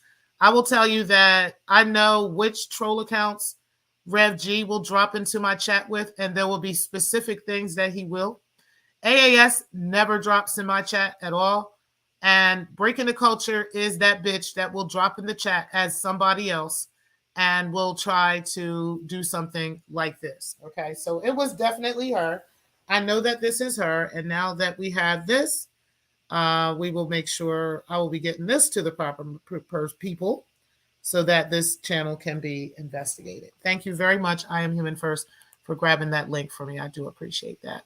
You said, thank you, darling. Much appreciated. You said, as soon as I saw it, I knew what was up, eyes. We appreciate that, though. You said, they've been harassing you since April. You said, I woke up and heard eyes going off this morning. Child, what's happening, Knowledge? I appreciate you. You said, whoa. You said, don't do it. Child, ain't nobody scared of that bitch. Well, I got 300 Cole Street apartment, and I didn't tell y'all the number, Jersey City. That is a huge building. Okay, it has a restaurant. It has all kinds of stuff in that building. So, you said Knowledge TV, Darrell, howdy, yep. Total violation, What's up, Black Abe? I appreciate you being in the building. 300 Cole Street apartment. What? Ooh, Jersey City, New Jersey. I know, Gator Girl, but you know I was going to do it. I didn't post the full thing. Thank you, sweetness. And you said, damn, my opinion, you approve. You said, hi, my opinion. Hi, honeybee. Hi, room. Appreciate you. And you said, hey, the Gator Girl. You said, things kicked up a notch real fast. Absolutely, honey. You said, I think that was her that kept hitting the link, too. Very obsessive. always obsessive, always trying to hit the link, always trying to like throw off the show. That's just the weird shit she tries to do. She just does dumb fuck shit like that. You said, per your girl, kiss on the forehead, okay? You said, damn, my opinion, okay, cool. You said, channel was created April 20th, 2023. Yep. They sound like they sound like what she is doing now. Same Svengali, different day, okay? You said, I can't get to that channel. Can you get to the link in the channel? Okay, so we got that. He said, good morning. I'm off today. I woke up to fireworks in the sector. What's up? Let me see your transcript. Shout out to you for being in the building. And yes, child, we got the fireworks popping up in share. You said, hey, let me see your transcript. You said, no, y'all can hear me? I hope y'all can hear me. You said, Eyes, you should look at your videos and see if you did a live that day, April 20th. See if you were getting trolled on that live too. Yeah, Eyes, check out if on your channel, if you actually did do a video that day, right, on April 20th, I think it was, and see if, you were being trolled or if they just actually just created the channel. Because I'm pretty sure it's her, okay? Like I said, AAS does not drop down in my chat room. She does not do that. Rev G, I know which trolls he uses, and he hasn't been around in a long time, okay? A long time. But yeah, breaking is always coming around in some new different format, okay? And because she just is she's like a roach. She just won't go away. She's like fleas, she just don't want to fucking go away. She just keeps coming and buzzing everywhere and just putting all her little buzzies everywhere. Like nobody wants her around, but she still keeps coming around. And yeah, that's just what she does. So either way, guys, we are on that. So now we are going to get back to this video, guys. Hey, Muslim, I appreciate you. And Pixie, I appreciate you for being in the building as well. All right, guys, let's go ahead and finish up what was going on with AAS. Let me go back to that video real quick because hold on, guys. Hold on. All right.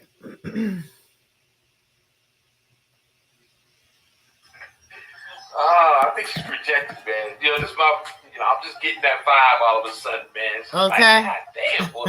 She has a super duper fixation on people who she claims has a fixation on vile, disgusting, and reprehensible sexual behavior. And what does this have to do with it being a fraud? I have no idea. My son be watching that. I don't know what you're talking about. Don't you just find that kind of strange? I do. I find it very strange. She's very fixated on the sexual element, but it has nothing to do with fraud. I do. I think, again, using the language from Mode 1, I think she's an erotic hypocrite. I think she's a wholesome pretender. Right. I really do. I think she's a wholesome pretender. And what are the good guys' tactics? You got to be more specific. Erotic hypocrite, and I think this is how she's getting her jollies. I think she's getting her jollies off on this. Let's proceed. Yeah, proceed. States, Courtney X can bend me over and I can sue them. Come on, this is overboard. This is like Umar Johnson. I need an excuse to talk about sex.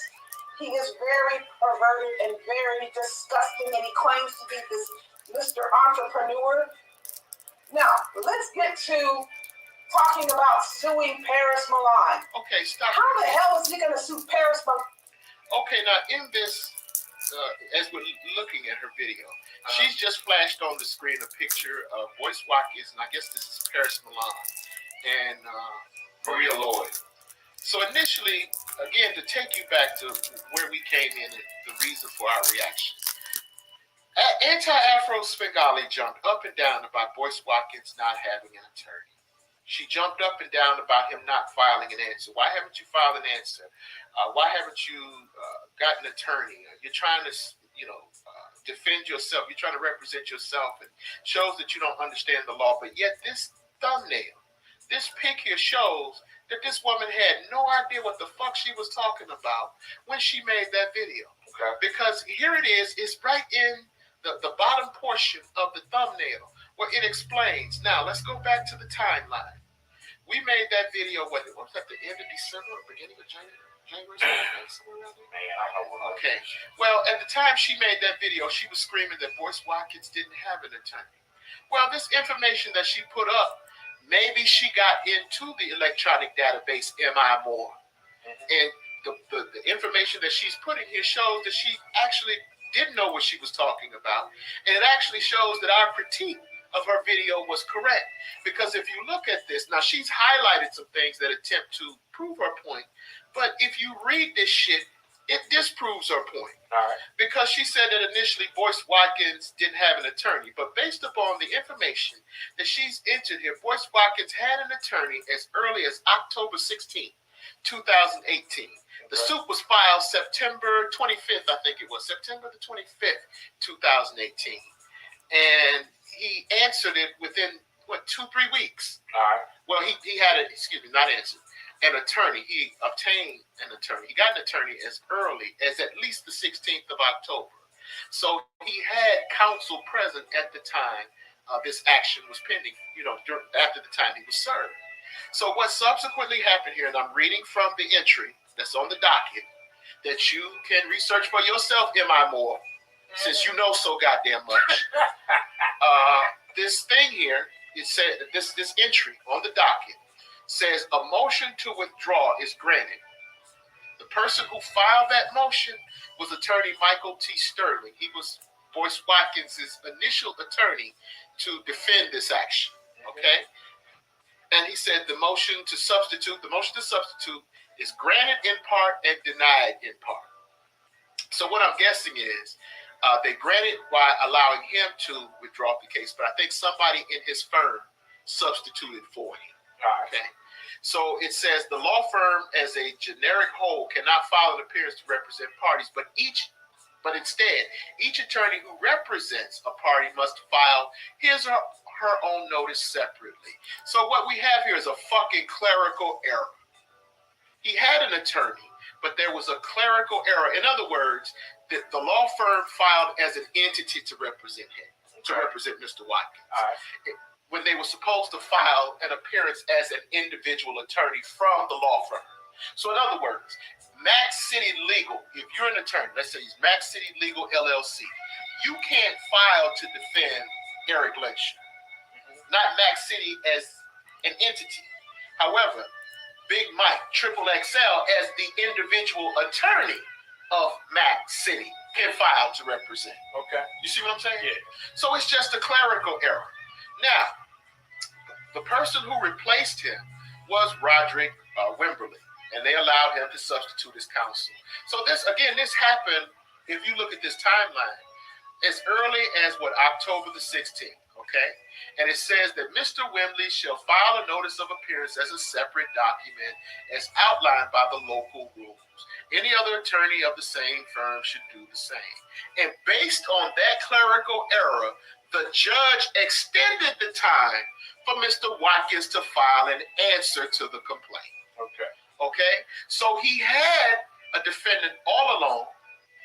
He had a lawyer. So I'm sorry. He had a lawyer all along. The judge granted him an extension to allow him the time to file an answer after the clerical error. Right. Okay?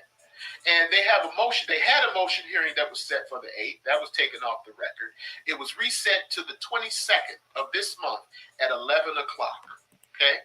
The 22nd of this month, that's what's known as a pre-trial status conference. Do you know what that is, M.I. Moore? Now keep in mind, this was 4 years ago, guys, okay? A pre-trial status conference. A pre-trial status conference is set for the lawyers. The lawyers to get together, to see where they are on the case, to see if they're close to resolving the case, to see what they're going to do to resolve the case, to see if there's been a settlement or so forth and so on. That's what a pretrial status conference is. It lets the court know where the parties are as far as the case is concerned. Are they going to settle it? Are they going to file a motion to dismiss it, which is a motion for summary judgment, which I also stated in that podcast, Miss M.I. Moore. So the previous video that we critiqued of Svengali, she said that he didn't have a lawyer, right? Right. And she also stated that he was basically ignoring and not answering the complaint, which, from what we see here, is not true. According to stuff that she submitted. Right. according, so that lets you know this woman didn't take any time. Yes. To do the investigation. What's She really up, didn't take any time to do the drama? research, and she Yes, we herself in the doesn't understand crates this. today. So what that tells me is that this woman is fixated Crazy. with Boyce Watkins. She is fixated with Umar Johnson. This woman is fucking nuts. I'm torn on this. I'm so torn. I so love her work with Umar. Oh, I love it. Shall we proceed? Let's go, bro. Go All right. Long with his funky behind can't even get a response in to Maria's lawsuit. Boyce Watkins, you better worry about responding to the lawsuit that Maria Lloyd put on you in September. There it is. In her own damn thumbnail. In her own damn thumbnail, that not only does he have a lawyer, but the court extended him the time to respond.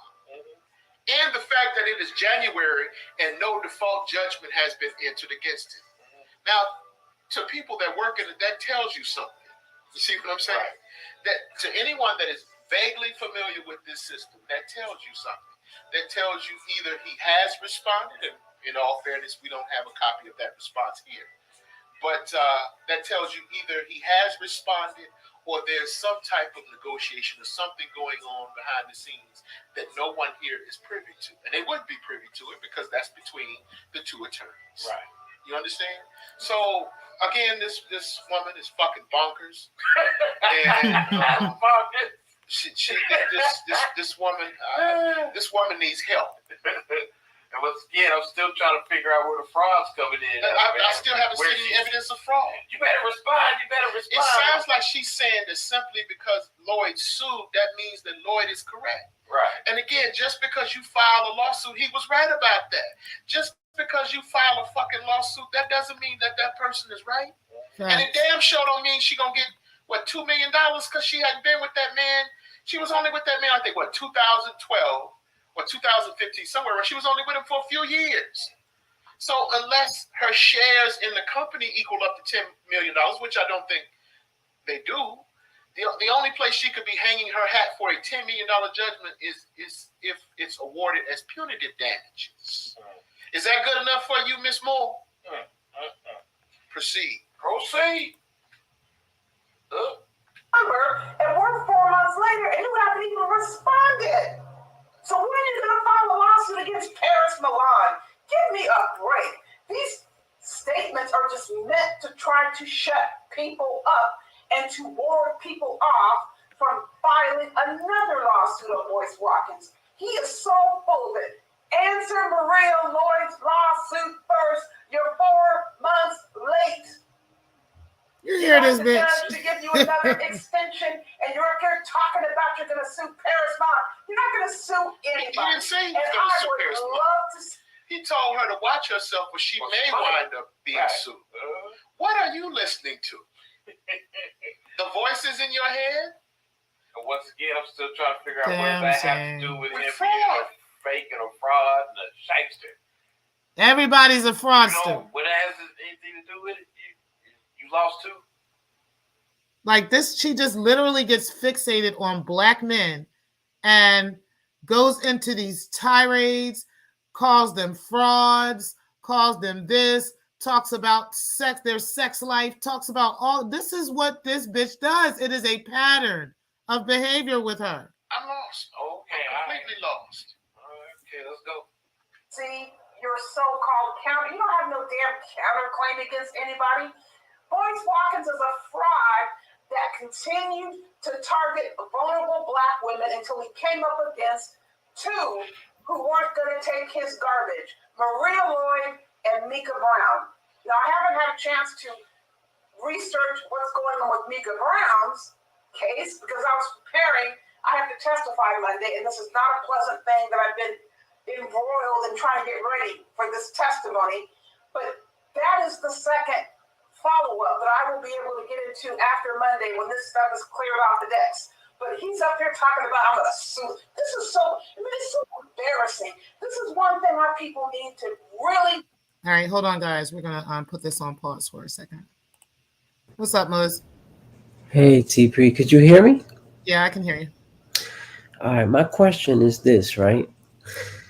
if, let's just say for argument's sake, right, that, if it's a therapist is mistreating a client or is running around giving false information and doesn't have a license, right? Um, shouldn't you just contact an investigator, like a police, Who? So who contact? like another therapist, if it's mandatory?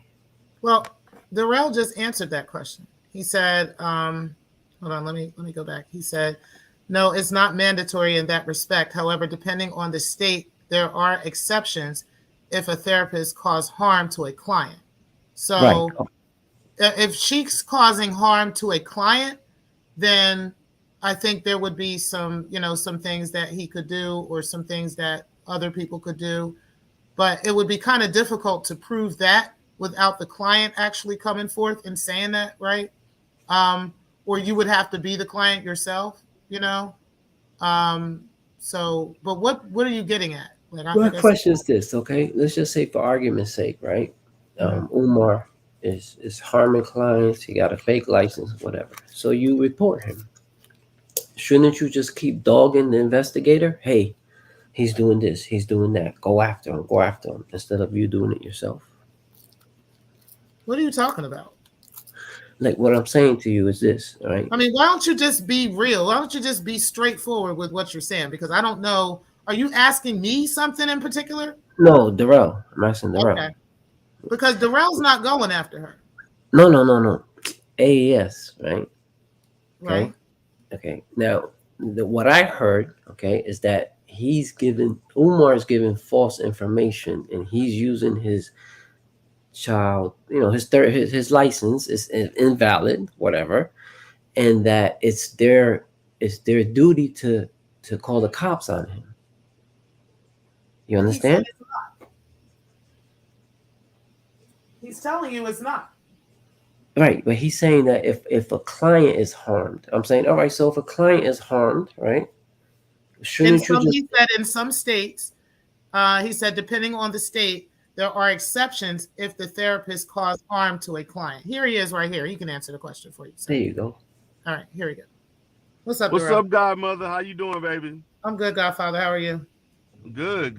What's now, Muslim? I kind of was listening to your question, but it kind of, I'm trying to figure out, are you speaking of a person that's falsely advertising another person that's not licensed, or if they are licensed? Like I'm kind of confused about the question a little bit.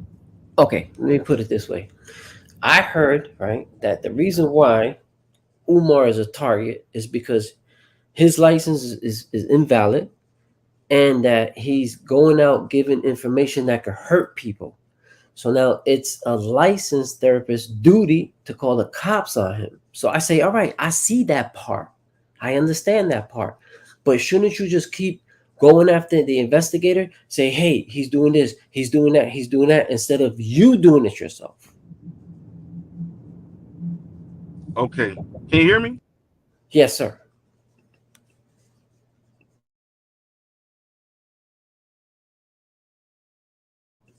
Okay, we lost him, so he'll probably hit the link again. I think I know what you're saying now. So what you're saying is that AAS, because she feels like Umar is scamming and harming clients and harming people, she should report him to the proper authorities and then leave him alone. Right, and then just dog the proper authorities, you see? Go to them and say, hey. Hold on one second, Darrell's back. Okay, so this is the issue with the question you asked. The first thing is that Umar doesn't have a license.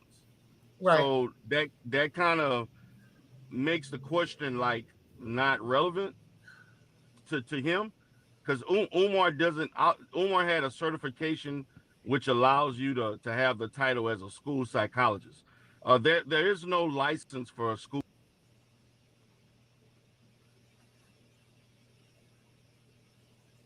We lost you again, Darrell. I can't hear you anyway. I don't know if you're Okay. Can you hear me now? Yeah, I can hear you now. We lost him again. But I think what you're saying, Muslim, is should she be going after, like, if she feels like he's committing a crime, then reach out to the proper authorities and let the authorities handle it. Is that what you're Yes. saying? Okay. Yes. In a roundabout way, that's what you're saying. Okay. Yes. And So just, hold and on, just Darrell's back now.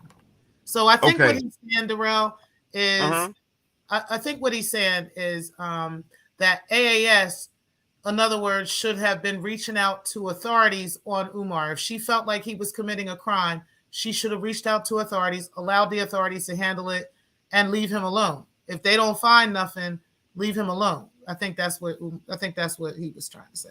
Okay, so in a situation like that, let's say Umar pretended to have a license, and he pretended to have a license, and he was actually providing services as an unlicensed clinician, which actually he is. But however, what people fail to understand, and this is what happened when the situation happened when they contacted the board, the real issue that almost got Umar in trouble was that they thought Umar was operating without a license, but in essence, he was actually operating and providing services under the supervision of another licensed clinician who was which was a psychologist, which is actually legal, and Umar was able to prove that. So in my position, if I saw a person that caused harm to a client, unlicensed, pretending to be a therapist, I'm contacting the board first, not the police. Okay, so to me, the best course of action is to contact the board of that state, and then allow the board to take measures and doing whatever they need to do, as far as getting that person arrested or whatever else. I think the best, this is my professional opinion. Things like that, you contact the board first, and then the board will take that due diligence to hold that person accountable for what they did. And so it is illegal to say that you have a license and you don't, and things like that. But I think the board would be the best course. So I hope I answered your question on that. Yeah, you did. So Yeah. keep. Yeah. So this is the issue. See, and I know that Umar has been very disingenuous with talking about him being a school psychologist or being a doctor of psychology. That can be very misleading, and that's one of the issues that I had with him, was that he continues to say that, and he also puts it on his website. And when people see a doctorate of psychology, they automatically think that he's a psychologist, and he's not. He's not. He's not a psychologist. But from a language perspective, he never said he was a psychologist. He said that he was a certified school psychologist. But to people that's not in the field, they just think psychologist or whatever. But it's not the same. So, and if AAS was really genuine about fighting fraud in regards to that, you would contact the board of psychologists in Pennsylvania or whatever state Umar in, and you report him as a person who's basically parading around as a clinical psychologist without a license. And then they would go forth and do what they need to do as far as contacting law enforcement, or they would do what's called blacklisting a person from ever, if you're license eligible, they would blacklist you or prevent you from ever getting a license in that state. That would be the proper way to deal with stuff like that. Okay. Right. Now, So, what you shouldn't do, right, Darrell, is go after him yourself. No, you should right, not right. go after a person by Right. yourself. You should just keep that's right. harassing the authorities, like the investigators, the board. Hey, he's here, but bother them, not him. But see, I Right. think that's kind of the problem, like, just for the sake of argument, right? I think that's kind of the problem she ran into in this situation, right? Whereas she was contacting authorities so much that they are aware of who she is, right? They know her story, they know what's going on. And so that doesn't work. You know what I mean? There is no case against him. So therefore, she's contacted, let's think about it.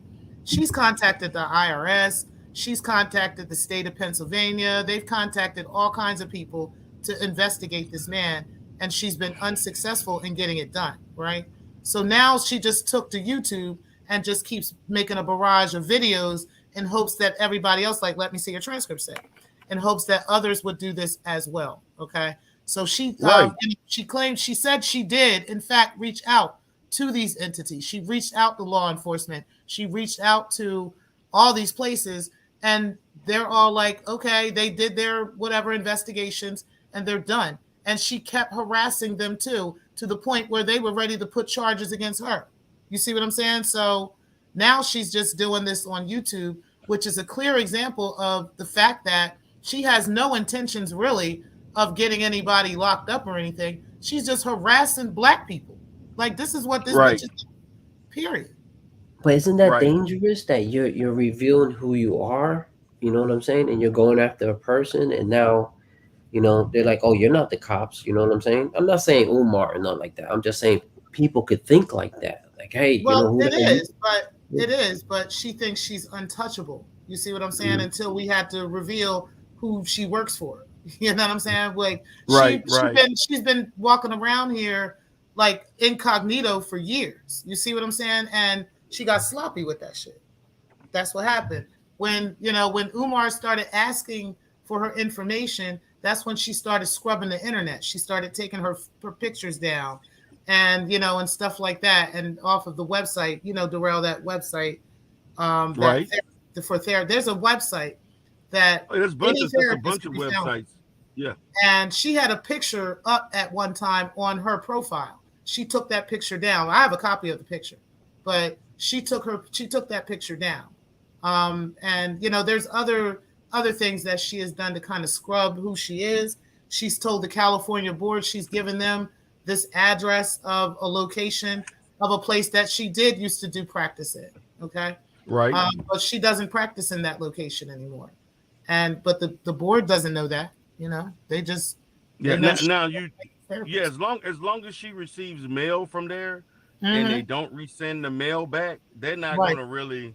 They're not going to say anything about that unless it's resent back and she never updates it. Then it'll be a problem. But as long as she gets the mail there and whatever, they're not going to really bother or nothing about that. And see, and it's another thing people have to understand with these boards. They're not, because they get the boards get a lot of complaints, and 99% of it is frivolous stuff, and that's why I don't know why she keep lying, talking about that I got all these strikes against my license and all that stuff.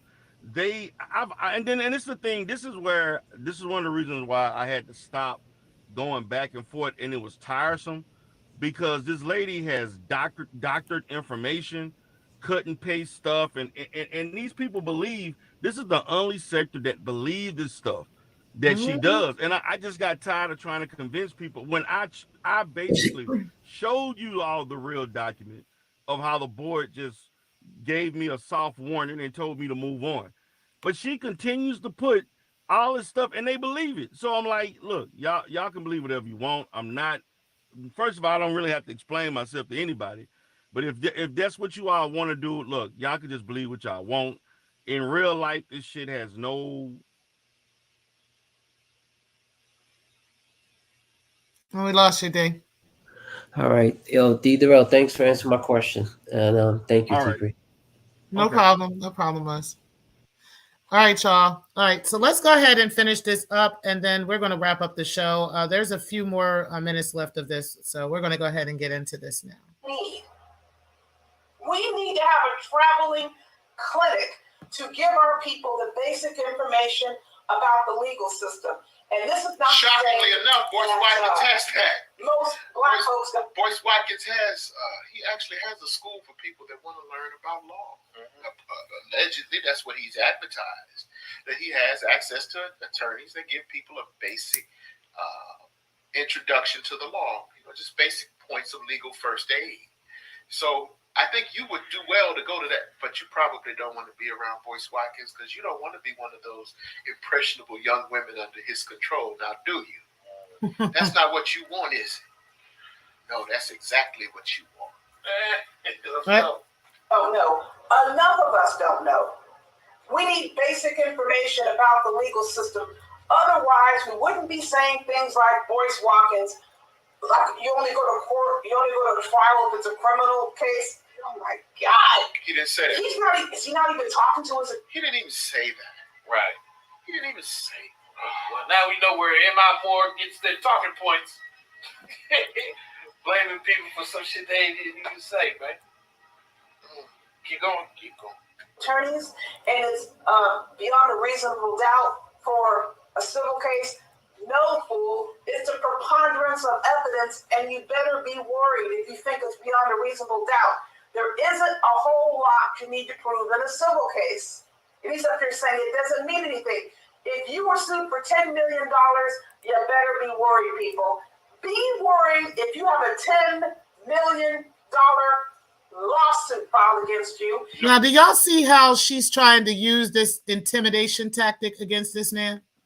Y'all see how she's jumping up? This, you should be worried. You better be worried. Like, girl, it ain't that deep. And come to find out, the shit never went any motherfucking where. This was 4 fucking years ago. It's amazing how you like to hype up fake lawsuits, hype up fake situations, make everybody, put everybody in these, use these intimidation tactics against people, use these fear tactics against people to shut them up and to mold them and make them do what you want them to do and make them say what you want them to say. But clearly the shit you say has no merit. It never has any merit because you're always doing this shit. You've been doing this shit for years to multiple people, threatening people with lawsuits, threatening people with this, threatening people with the police, threatening people with the FBI. You're always forever a victim, and then you're trying to find people and make them victims too.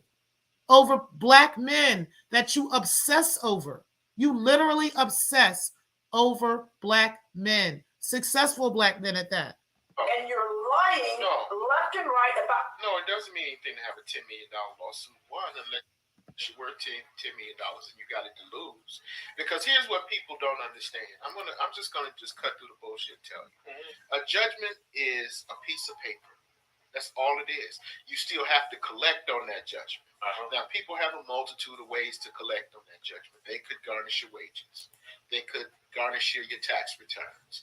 They could, in some instances, they could snatch your property and sell it to satisfy the judgment. But, these days, it's corporations, let me put it this way. These white corporations have so many ways to, which is actually illegal for them to do. So many ways to fraudulently convey assets into another person's name that is ridiculous. The best way to do it, the best way that I've seen to do anything, is to put it in a trust. You put it in a trust, you make it damn near judgment proof. Damn near. It's not impenetrable, but it's damn near judgment proof when you put it in a trust. So, one, Boyce Watkins, again, this is just a complaint. 2, Boyce Watkins know this woman ain't going to get $10 million. Anybody with any common sense know this woman ain't going to get $10 million unless it's granted as a punitive damage award against Mr. Watkins. Now, that's the only way, or treble damages or punitive damages. That's the only way that it will be granted. Hey, Carmen, 52. $10 million. And even then, I don't think it's going to be that high. Because I remember you remember the old man from the R. Kelly suit when they came in there at the criminal trial at R. Kelly? And the old man, the old juror that was in there, he said, I didn't believe a word she said, all of them, Oh, you're talking about on the Surviving R. Kelly shit. Yeah, Surviving R. Kelly. Yeah, I remember that. Yeah, juries have to actually be able to identify with the plaintiff. The plaintiff has to be someone that the jury can sympathize and empathize with to give them that kind of money.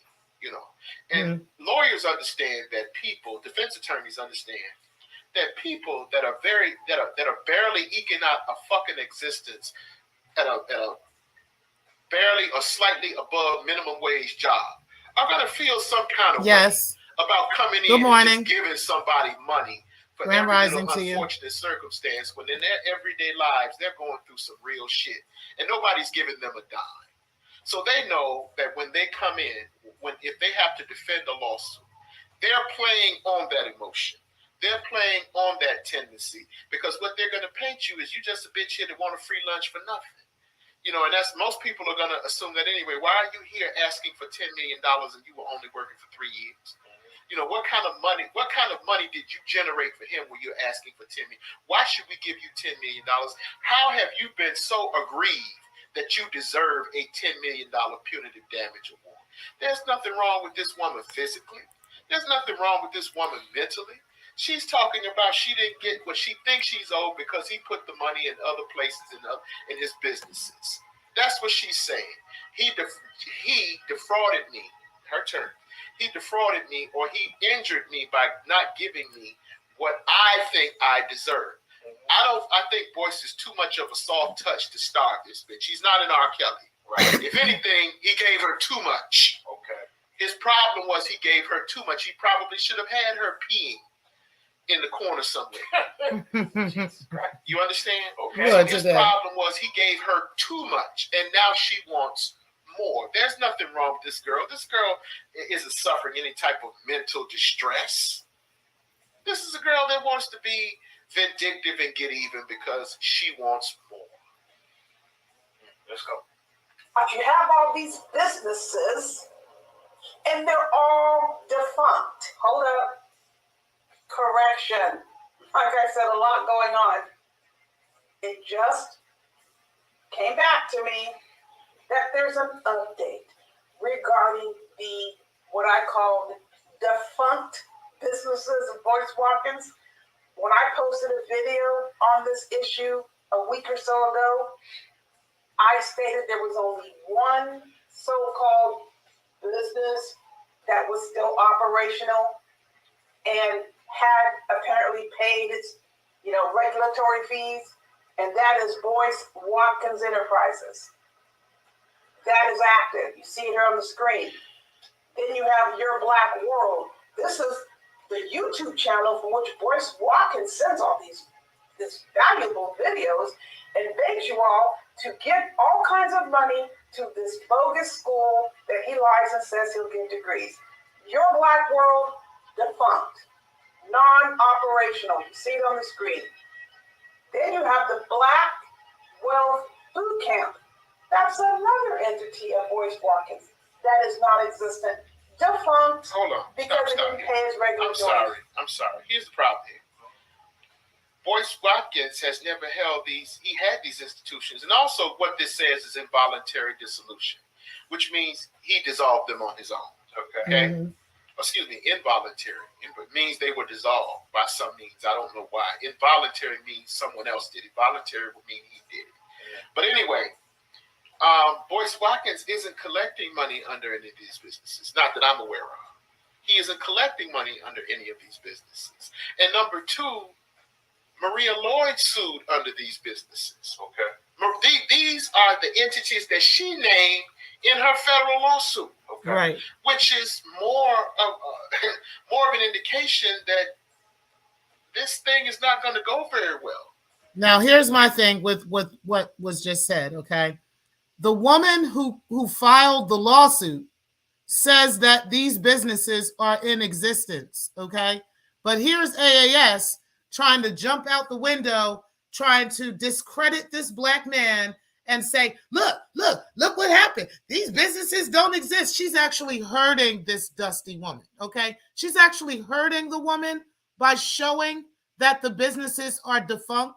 They're involuntarily dissolved, which would mean, to me, it sounds like he had some type of bankruptcy filing, okay? And these business entities or these names were resolved within that bankruptcy, okay? So it was closed out, it was dissolution, and then it went through, and now there's defunct, and she can't collect no money off of them, okay? So AAS trying to throw this man under the bus and trying to make him look bad, in actuality helped him and hurt her, okay? So she has a tendency to do shit like that all the time, trying to throw people under the bus, trying to make them look bad, when really she's actually helping. Because if you look at, it says the agent change date. If you look at the Secretary of State document that says agent of change date, it says that on August the 11th, 2017, this company was dissolved.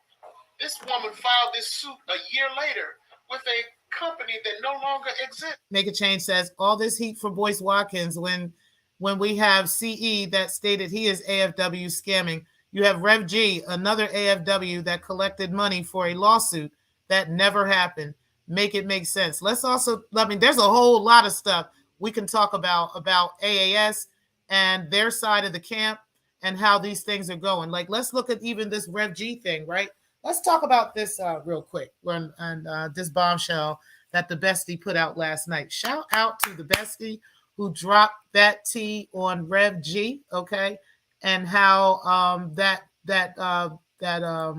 channel that he has is in fact a purchase channel, okay.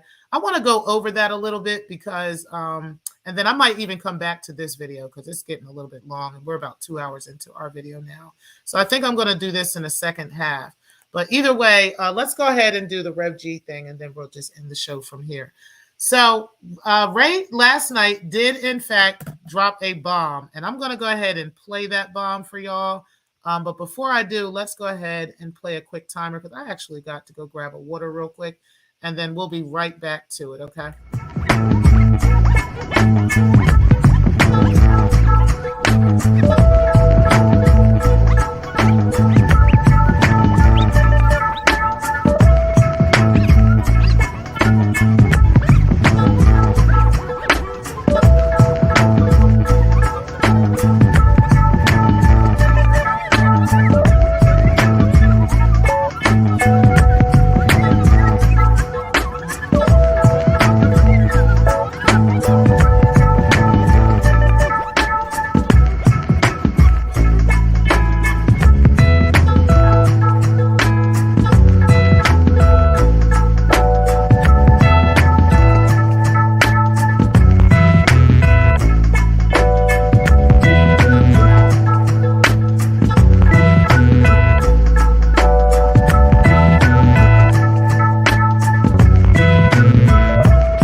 All right, guys, let's go ahead and get into what happened last night. Shout out to Triggs TV. He had a great show, and we actually got a lot of information on the beef sector and what is going on over there. I do know quite a bit of the people that he talked, well, a few of the people that he talked about, and I am down now diving in and kind of getting a full understanding of things that's going on so we can start making some commentary over there, okay? But either way, guys, and like I said, we'll go back to the AAS video at another time. I'll probably do a second portion of this video because there was a lot more that came out in that video in regards to AAS, and I still want to do those comparisons, okay?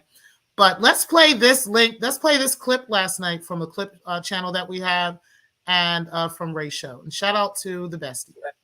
As Breaking, I think I might have mentioned it, but Breaking mentioned it too, that, you know, I got a few monetized channels. I do. And when you're a YouTube partner, depending on how big you are, you don't have to go through YouTube with the just sending shit through the studio. You actually get phone numbers. If you're making them money, they want to hear from you. So you get to be able to contact folks. You get a select person over at YouTube that you can speak to. So I speak to my person on YouTube at least maybe 2 times every at least once a week. I'll say it like that, maybe 2. So maybe 3 to 4 times a month. Yeah, probably. Now, I want to confirm what Ray is saying. Okay, just before anybody jumps out the window and tries to say that Ray is lying about that, that is actually a fact. Okay, larger content creators that actually do make money for YouTube, they have a special person that works with them with their account. Okay, so they have somebody that is assigned to their account. They can contact them, they can call them, they can email them or whatever, and get stuff done and get stuff handled. Okay, there's a few content creators that I know of for a fact that have that luxury. Okay, people like myself, even though I only have 1,800 subscribers, people that have, you know, and everybody is authentic. Everything on my channel is completely authentic. I do not have that liberty, okay? I do have the liberty of reaching out to YouTube as a partner, right? I have the liberty of reaching out to them through email, and I can get things done too, right? I just choose not to go striking channels and doing shit like that because it really becomes complicated and it actually becomes a problem to YouTube, okay? Because like Ray said, and I'm going to let you guys hear what he said, they don't usually want to get involved between these YouTube beefs, okay? YouTube would rather not get involved. They would rather you kind of mitigate the situation yourself. And then if you're not able to mitigate it and you have evidence that you've been trying to do that, then they will go in and they will do something about it, okay? But they're not just jumping up, running to everybody's aid who complains about something or who says something, okay? They're not. And what they will do, in fact, they will remove your channel, okay? If you keep making bogus complaints to them about stuff, you know, and you're not trying to do anything about it yourself. This is the reason why I rarely use that. Like, I will not use that unless it's absolutely necessary. Like, I mean, you have to take one of my monetized videos and you have to play that full video on your channel without any commentary or without anything. And that is pretty much a time where I would strike your shit. Okay. Like, you don't get to do that. You can comment on it. You can stop it. You can edit it. You can make it, change it, whatever you want. But for you to take my actual content and replay it as if it's yours, that is when you would have a problem, right? And it's only because I don't want to go about that route and be, you know, ruffling their feathers over petty little arguments and stupid little things. You understand what I'm saying? Because what they do is they flag you, and next thing you know, they are quick to snatch your shit just because of that, okay? So I have a feeling that's what AAS was dealing with in the past few days, just for the fact that she's constantly trying to complain about people's channels, okay? And then she does something that is egregious enough for them to come at her, okay? And because they have her flagged, they already know what type time she's on. And it's clear that Rev G's channel is now flagged as well. Let's go ahead and listen to this. To this dude, and I feel great because the person Shout out that to the bestie. and I've been dealing with him for 4 years now. The person I got is a black guy too, so I'm really cool with this guy. I'm really cool with this guy. So I reached out to him this morning, you know, because this all happened Friday night. I called him this morning. I was like, dude, and I told him the situation. Yep. And he was like, give me the channel name. It is what happened to Secktah. Give me the channel name. Because I told y'all before, y'all, the ones that's been in my chats, I've said this before. YouTube does not like people that go flagging folks for no reason. And while I was on the phone with him, he looked up Rev G's account and was like, oh, are you serious? He was like, oh, wait a minute. This ain't even his channel. He bought this channel. I said, what? He said, yeah. He bought this channel. This ain't, I was like, if you buying a channel, this ain't his channel. He bought the channel. It's like, oh. He was like, I can remove. I was like, no. It's like, and this is what I said. I was like, I don't want anybody to lose a channel. I was like, don't do that. I don't hate the man. That's like, I was like, this channel means a lot to this man. So here's the thing, okay? When I first heard him say that he purchased that Rev G bought that channel, the first thing I thought about is how that is definitely a thing, okay? There are content creators, and you guys can look. Let me see where they are, because there is a listing of this, right? Where you can actually purchase channels from YouTubers, okay? Let's see. Let me look it up. Buy a YouTube channel. Okay. So, yep, here we go right here. I'm going to go ahead and just share with you guys how this actually does happen, okay? Because I heard about this before, and it was something that I had thought about doing. I will tell you guys, I had thought about doing it at one time, just only because I thought that it would be lucrative, right? I thought that if you buy a channel that is already monetized, that already has a large base of subscribers and already has, you know, the ability to monetize, it would be that easy to monetize. This is in my beginning stages of being a content creator, okay? When, you know, some of the things I had thought about. I quickly learned from doing research on that is not the case. So what ends up happening is you'll end up purchasing a channel, right? And that person, say they have 2,000 or 10,000 subscribers, okay?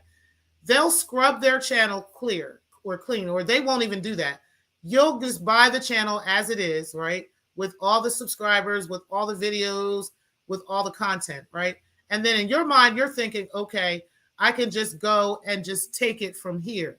Take all these videos down and start adding my videos. And what's going to happen is that subscriber base is going to be like, who the hell is this? Who are these people, right? And what is this all about? And they're either going to unsubscribe or they're going to become dormant, okay? They're not even going to come around. They're not going to do anything. And that is what happened in this case. So I want you guys to look at this, okay? Because there are ways that you can purchase YouTube channels and other social media accounts, okay? Now, these are some sponsors for that.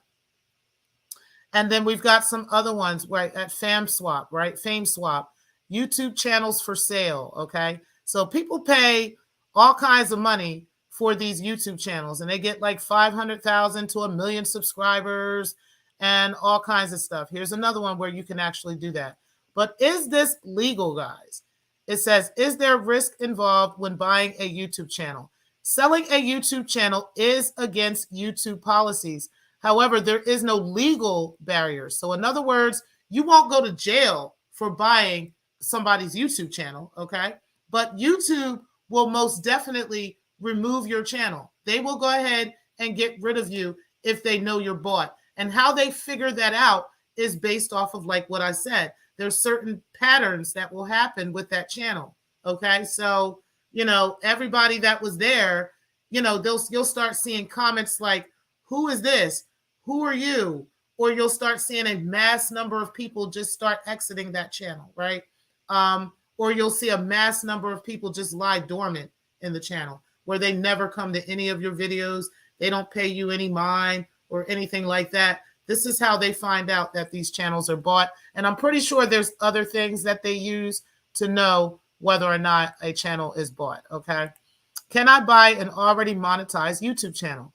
Buying a monetized channel may be the solution for you, as many people are doing this. By acquiring an existing channel with an established audience and revenue stream, you can skip the time-consuming process of building a following from scratch and start earning money immediately.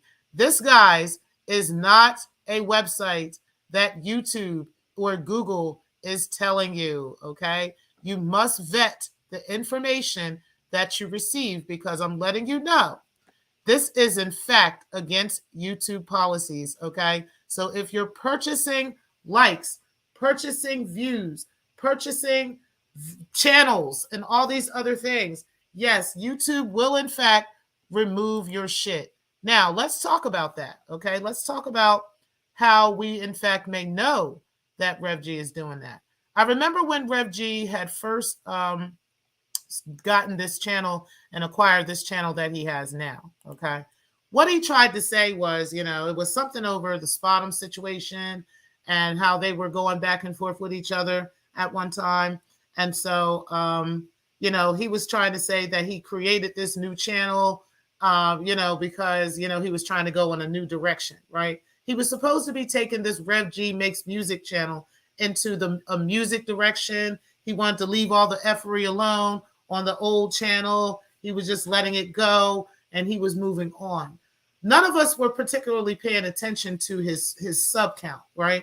We were only paying attention to what he was posting because he was in our algorithm already with that name, and he was posting links to that channel in, you know, in our algorithm. So we click the link, everybody goes over there, everybody subscribes, or everybody at least has him in their system or in their, you know, in their in their news feed, and then we're just moving on from there, right? We're not paying attention to the patterns on the channel. We're not paying attention to how many subs he had at the time when he first got the channel down to how many subs he has now, right? How many people are actually interacting with the channel versus the sub count, right? And that kind of thing. If you have like 1,000, 1,200 subscribers, you probably should get, you know, close to 200 to 300 people at a time on your channel, right? Those people should be able to come and watch your videos. You may even get more depending on what you're talking about. You may get 400 to 500 or maybe 600 or 700 people that have watched.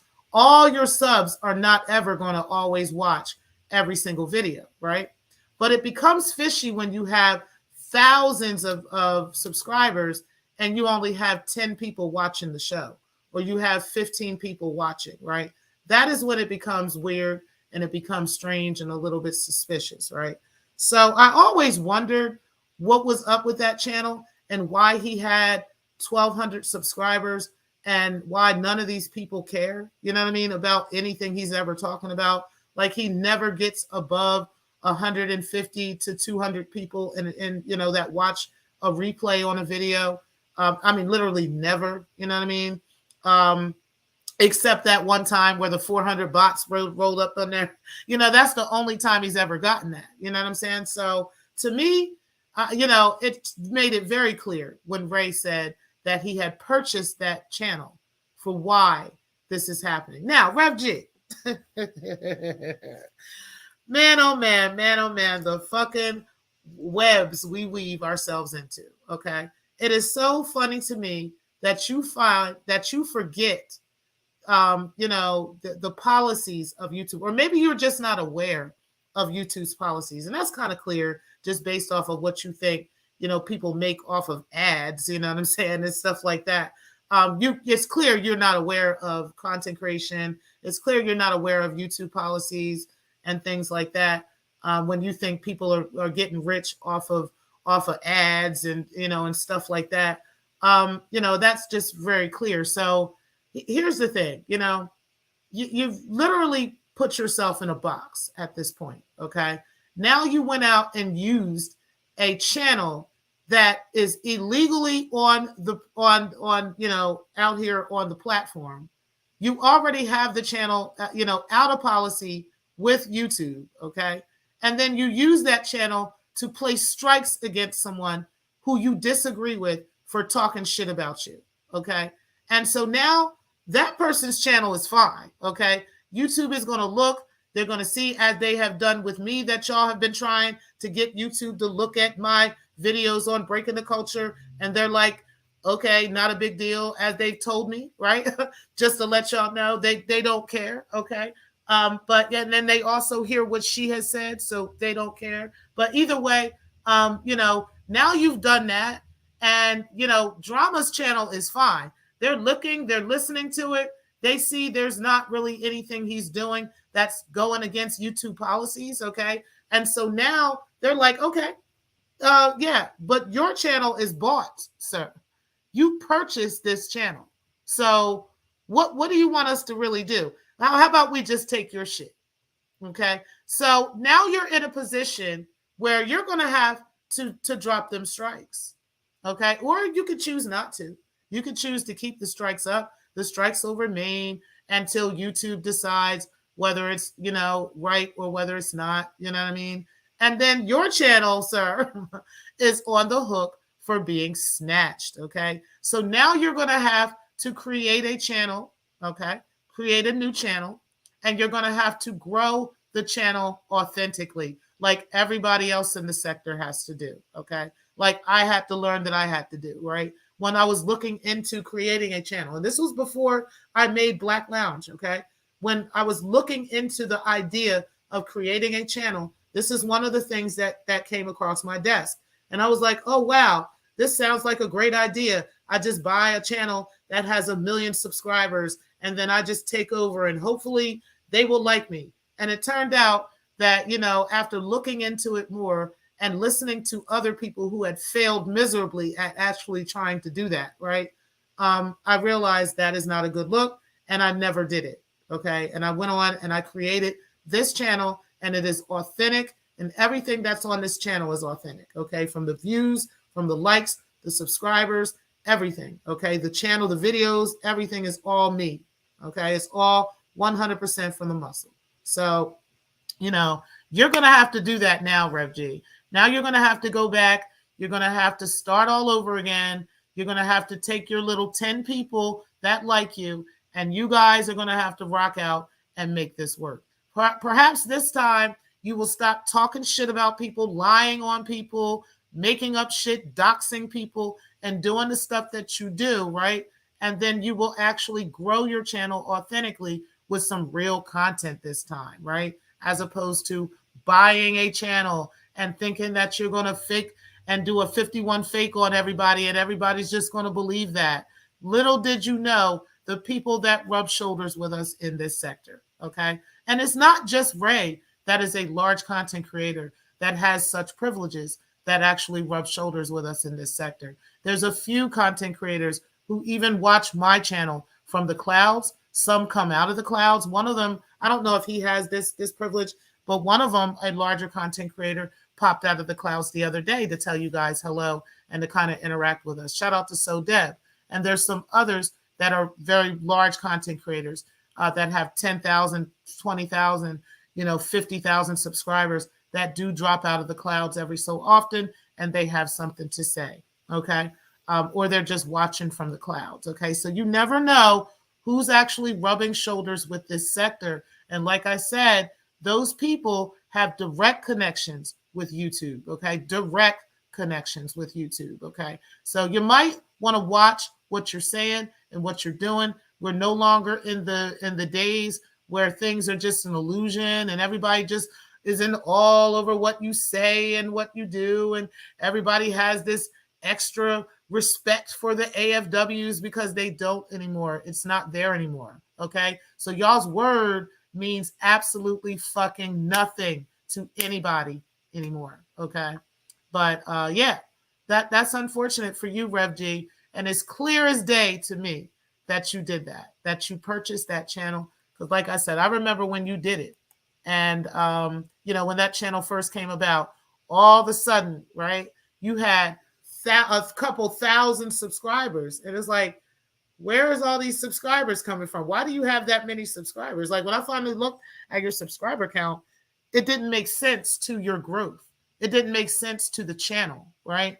Like you're not talking about anything but people in this sector who nobody knows, right? So why would 1,200 people subscribe to that? But yet they're never there looking at your shit. It's because those people were already on that channel to begin with, okay, when you bought it, okay, when you bought your brand, okay? Just to let you know. But anyway, we're going to go ahead and get out of here, y'all. Definitely appreciate all of you for being in the building. Let me go ahead and get to the comment section and see what you guys are saying. You said, Facts. What's up, Facts? You said, why would Rev G buy a non-monetized channel? He only had 100 subs. So he shouldn't buy any type of channel at all, whether it's non-monetized or monetized, right? Because either way, it goes against YouTube policies, and YouTube will remove the channel, right? Completely. So now you done wasted your money buying a monetized channel, just trying to skip past what every other content creator has to do, and that is grow their channel authentically. That's what he was trying to do, and that was a dumb move on his part. He said, I didn't know you could buy a channel. Yes, ma'am, you can. He said, I think Ray is bluffing. Yeah, well, we're going to see. Facts, okay? We're going to see. We're going to see if Rev G is bluffing. We're going to see if he actually takes that strike off of Drama's channel, and if he doesn't, we're going to see if Ray's bluffing. Hey, Tony Robinson, I appreciate you. You said ad companies are tired of the bullshit. Okay, I'm just saying. You said Google is about to let loose the Kraken on that ass. Okay, you said they may even start taking up 65% off your back. Okay, just saying they already take 30. You said Rev said he contacted YouTube to remove those views. Why didn't he contact YouTube to remove the purchase subs? Okay, like he really got that kind of clout with YouTube that he, a non-monetized person, no YouTube partner or anything, can just contact YouTube and be like, hey, I had 400 views on there, but you contacted YouTube, but then turned around a couple hours later and made a video like you was Rocky running up the motherfucking steps in Philadelphia, okay? Like you was really that guy. Like, yeah, you really made it, okay? Don't make no goddamn sense out here. You said exactly, make a change.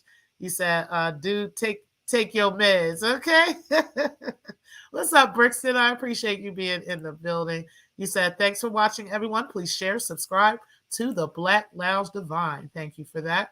You said, then 5 minutes late, dude crying, I wish I was on the radio, okay? Pardon my typo, to eat my frosted flakes, okay?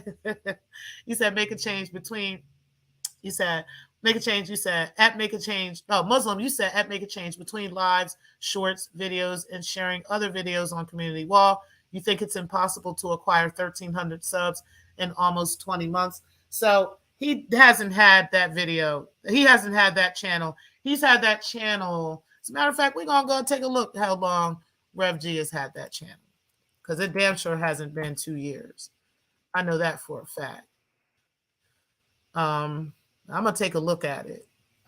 And then we're going to break that down. Because it can be done, right? And I've seen people make more subscribers than that in a shorter period of time. But it was all authentic, okay? And hold on, let's go to this channel. We're going to go to the, I want to go to the About section real quick, because maybe it'll tell us how long this channel has been around.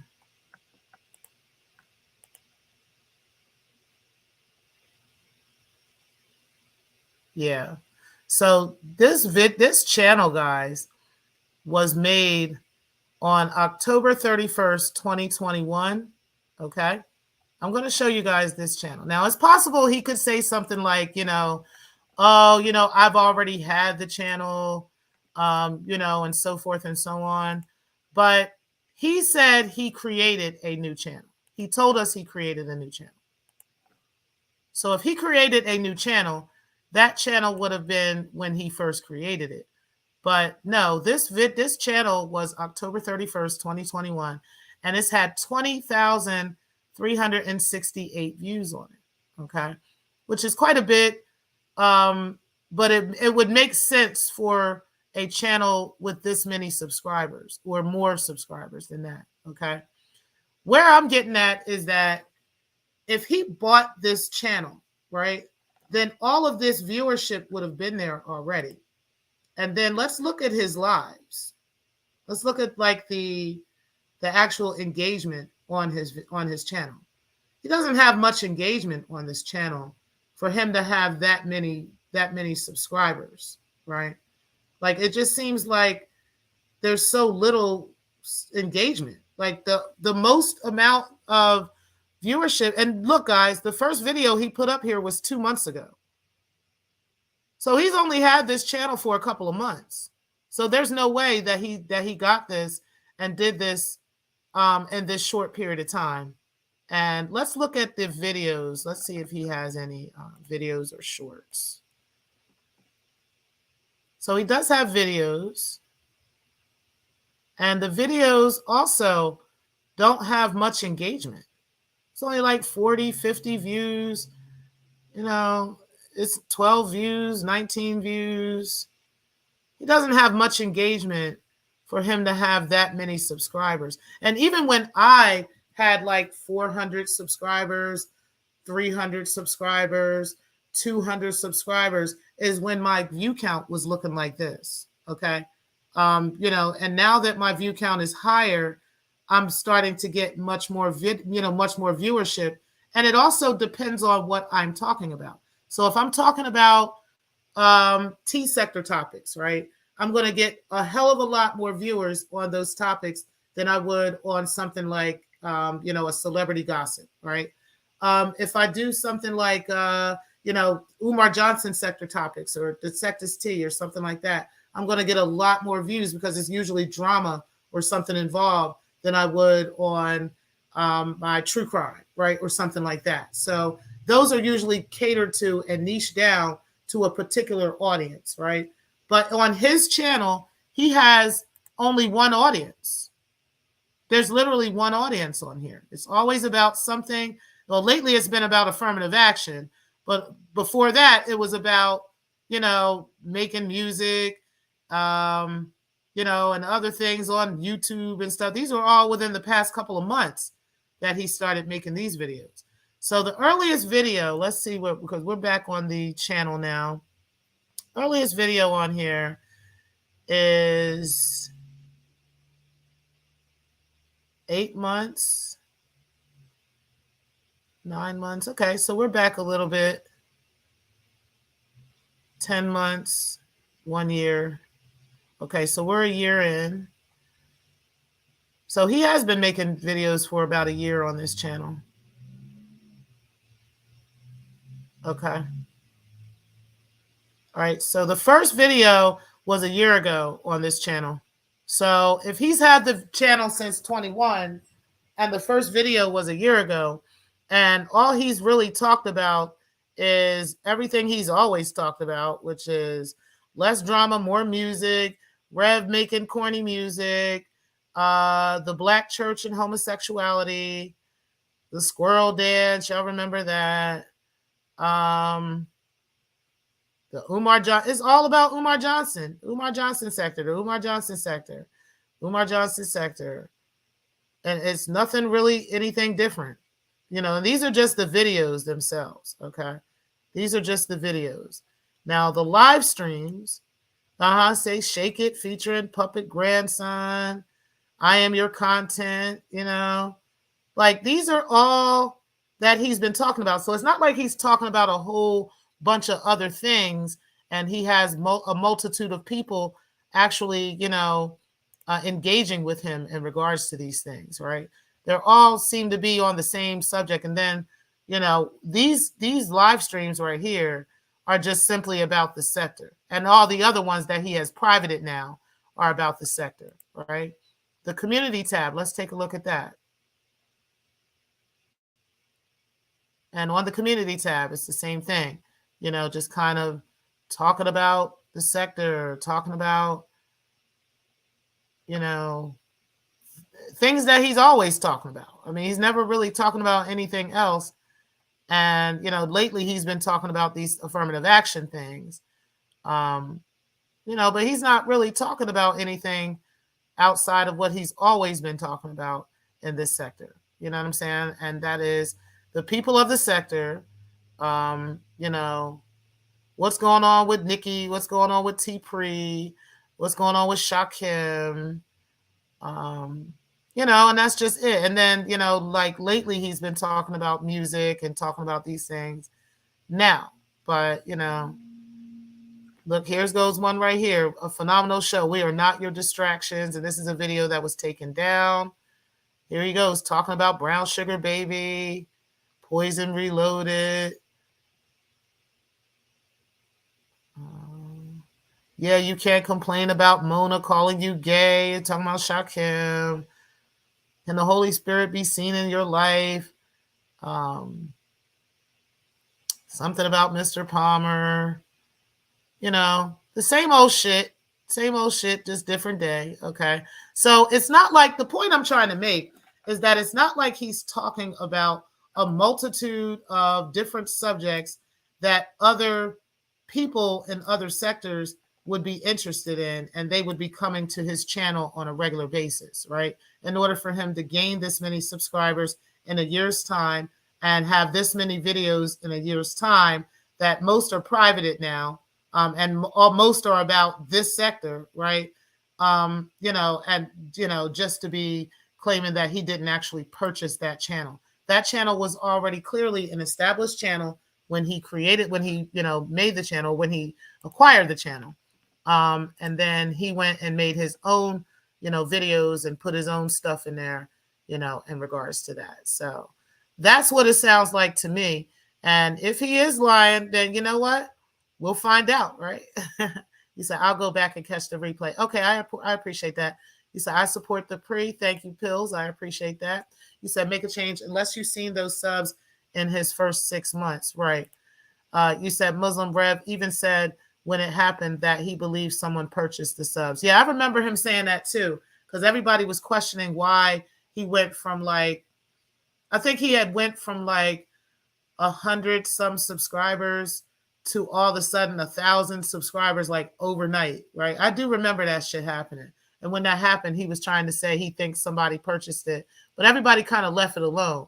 But come to find out, honey, yeah. You said, Muslim, why ask the question when we all know Rev subs were bought? He even said that he got them overnight mysteriously. You said, make a change unless he had those subs within 6 months. You said, Muslim, he did not earn the subs. He even said it. Exactly. You said, make a change, facts. Okay, gotcha. You said, Muslim, we saw the subs jump from under, I believe it was under 200 subs to over 1,000 in like a day. Yep. It was like 150 some subscribers. And then all of a sudden he had like 1,200 subscribers like the next day. Like, it was just crazy. He said, make a change. Oh, I see now. You said he bought them. I have the proof. Okay, send that to me, sis. I'll go ahead and make sure that I go ahead and put that up. You said that's the $39.99 package, right? Men lie, women lie, but numbers don't. Shout out to Shot Cam. You said in order for Rev G to file the strike, he had to lie to on the YouTube submissions form because he gave Drama permission to use the audio. And he absolutely did give him permission, and then turned around and said, oh, well, like, yeah, no. So now you're on the hook either way, Rev G, with the bought channel or the fact that you sent a false strike. You said from the Hindu sites, you can pay them for views, likes, etc. You can pay for views, for likes, all kinds of stuff. You can even pay for dislikes on somebody's channel too. You said, the beautiful Bernice, how would you have proof that Rev purchased the subs? But I want you to know, don't go wasting your time paying for dislikes, because what's going to happen is all those dislikes are going to come and YouTube is going to remove them. And guess what else? You're not even going to be able to see them. Nobody's going to see the dislikes. Okay. So it doesn't matter. You're like wasting your money because YouTube is literally going to remove those dislikes as well. Okay. And they're going to know that the content creator didn't buy them. They're definitely going to know that too. You said T-Pre, he put many older videos on private, or he removed them because he tried to make it a legit channel. Right. You said the beautiful Bernice, how would you have proof that Rev purchased the subs? You said, because I have a picture of AAS joking, saying that she bought them. Oh, wow.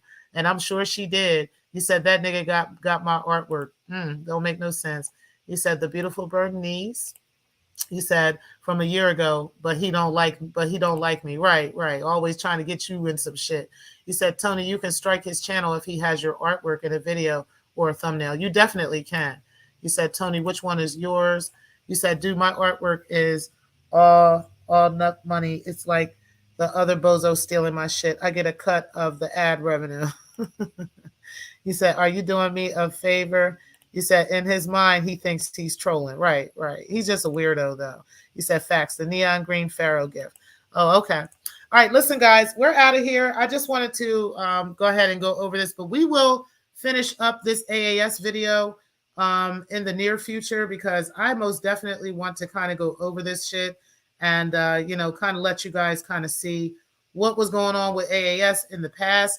And I want you guys to finish hearing what was going on with her from that shit as well. Because again, it just goes to show some of the shit that we have been through with Anti, and how she has done this in multiple spaces with multiple people. And that it's not just, us here in this sector.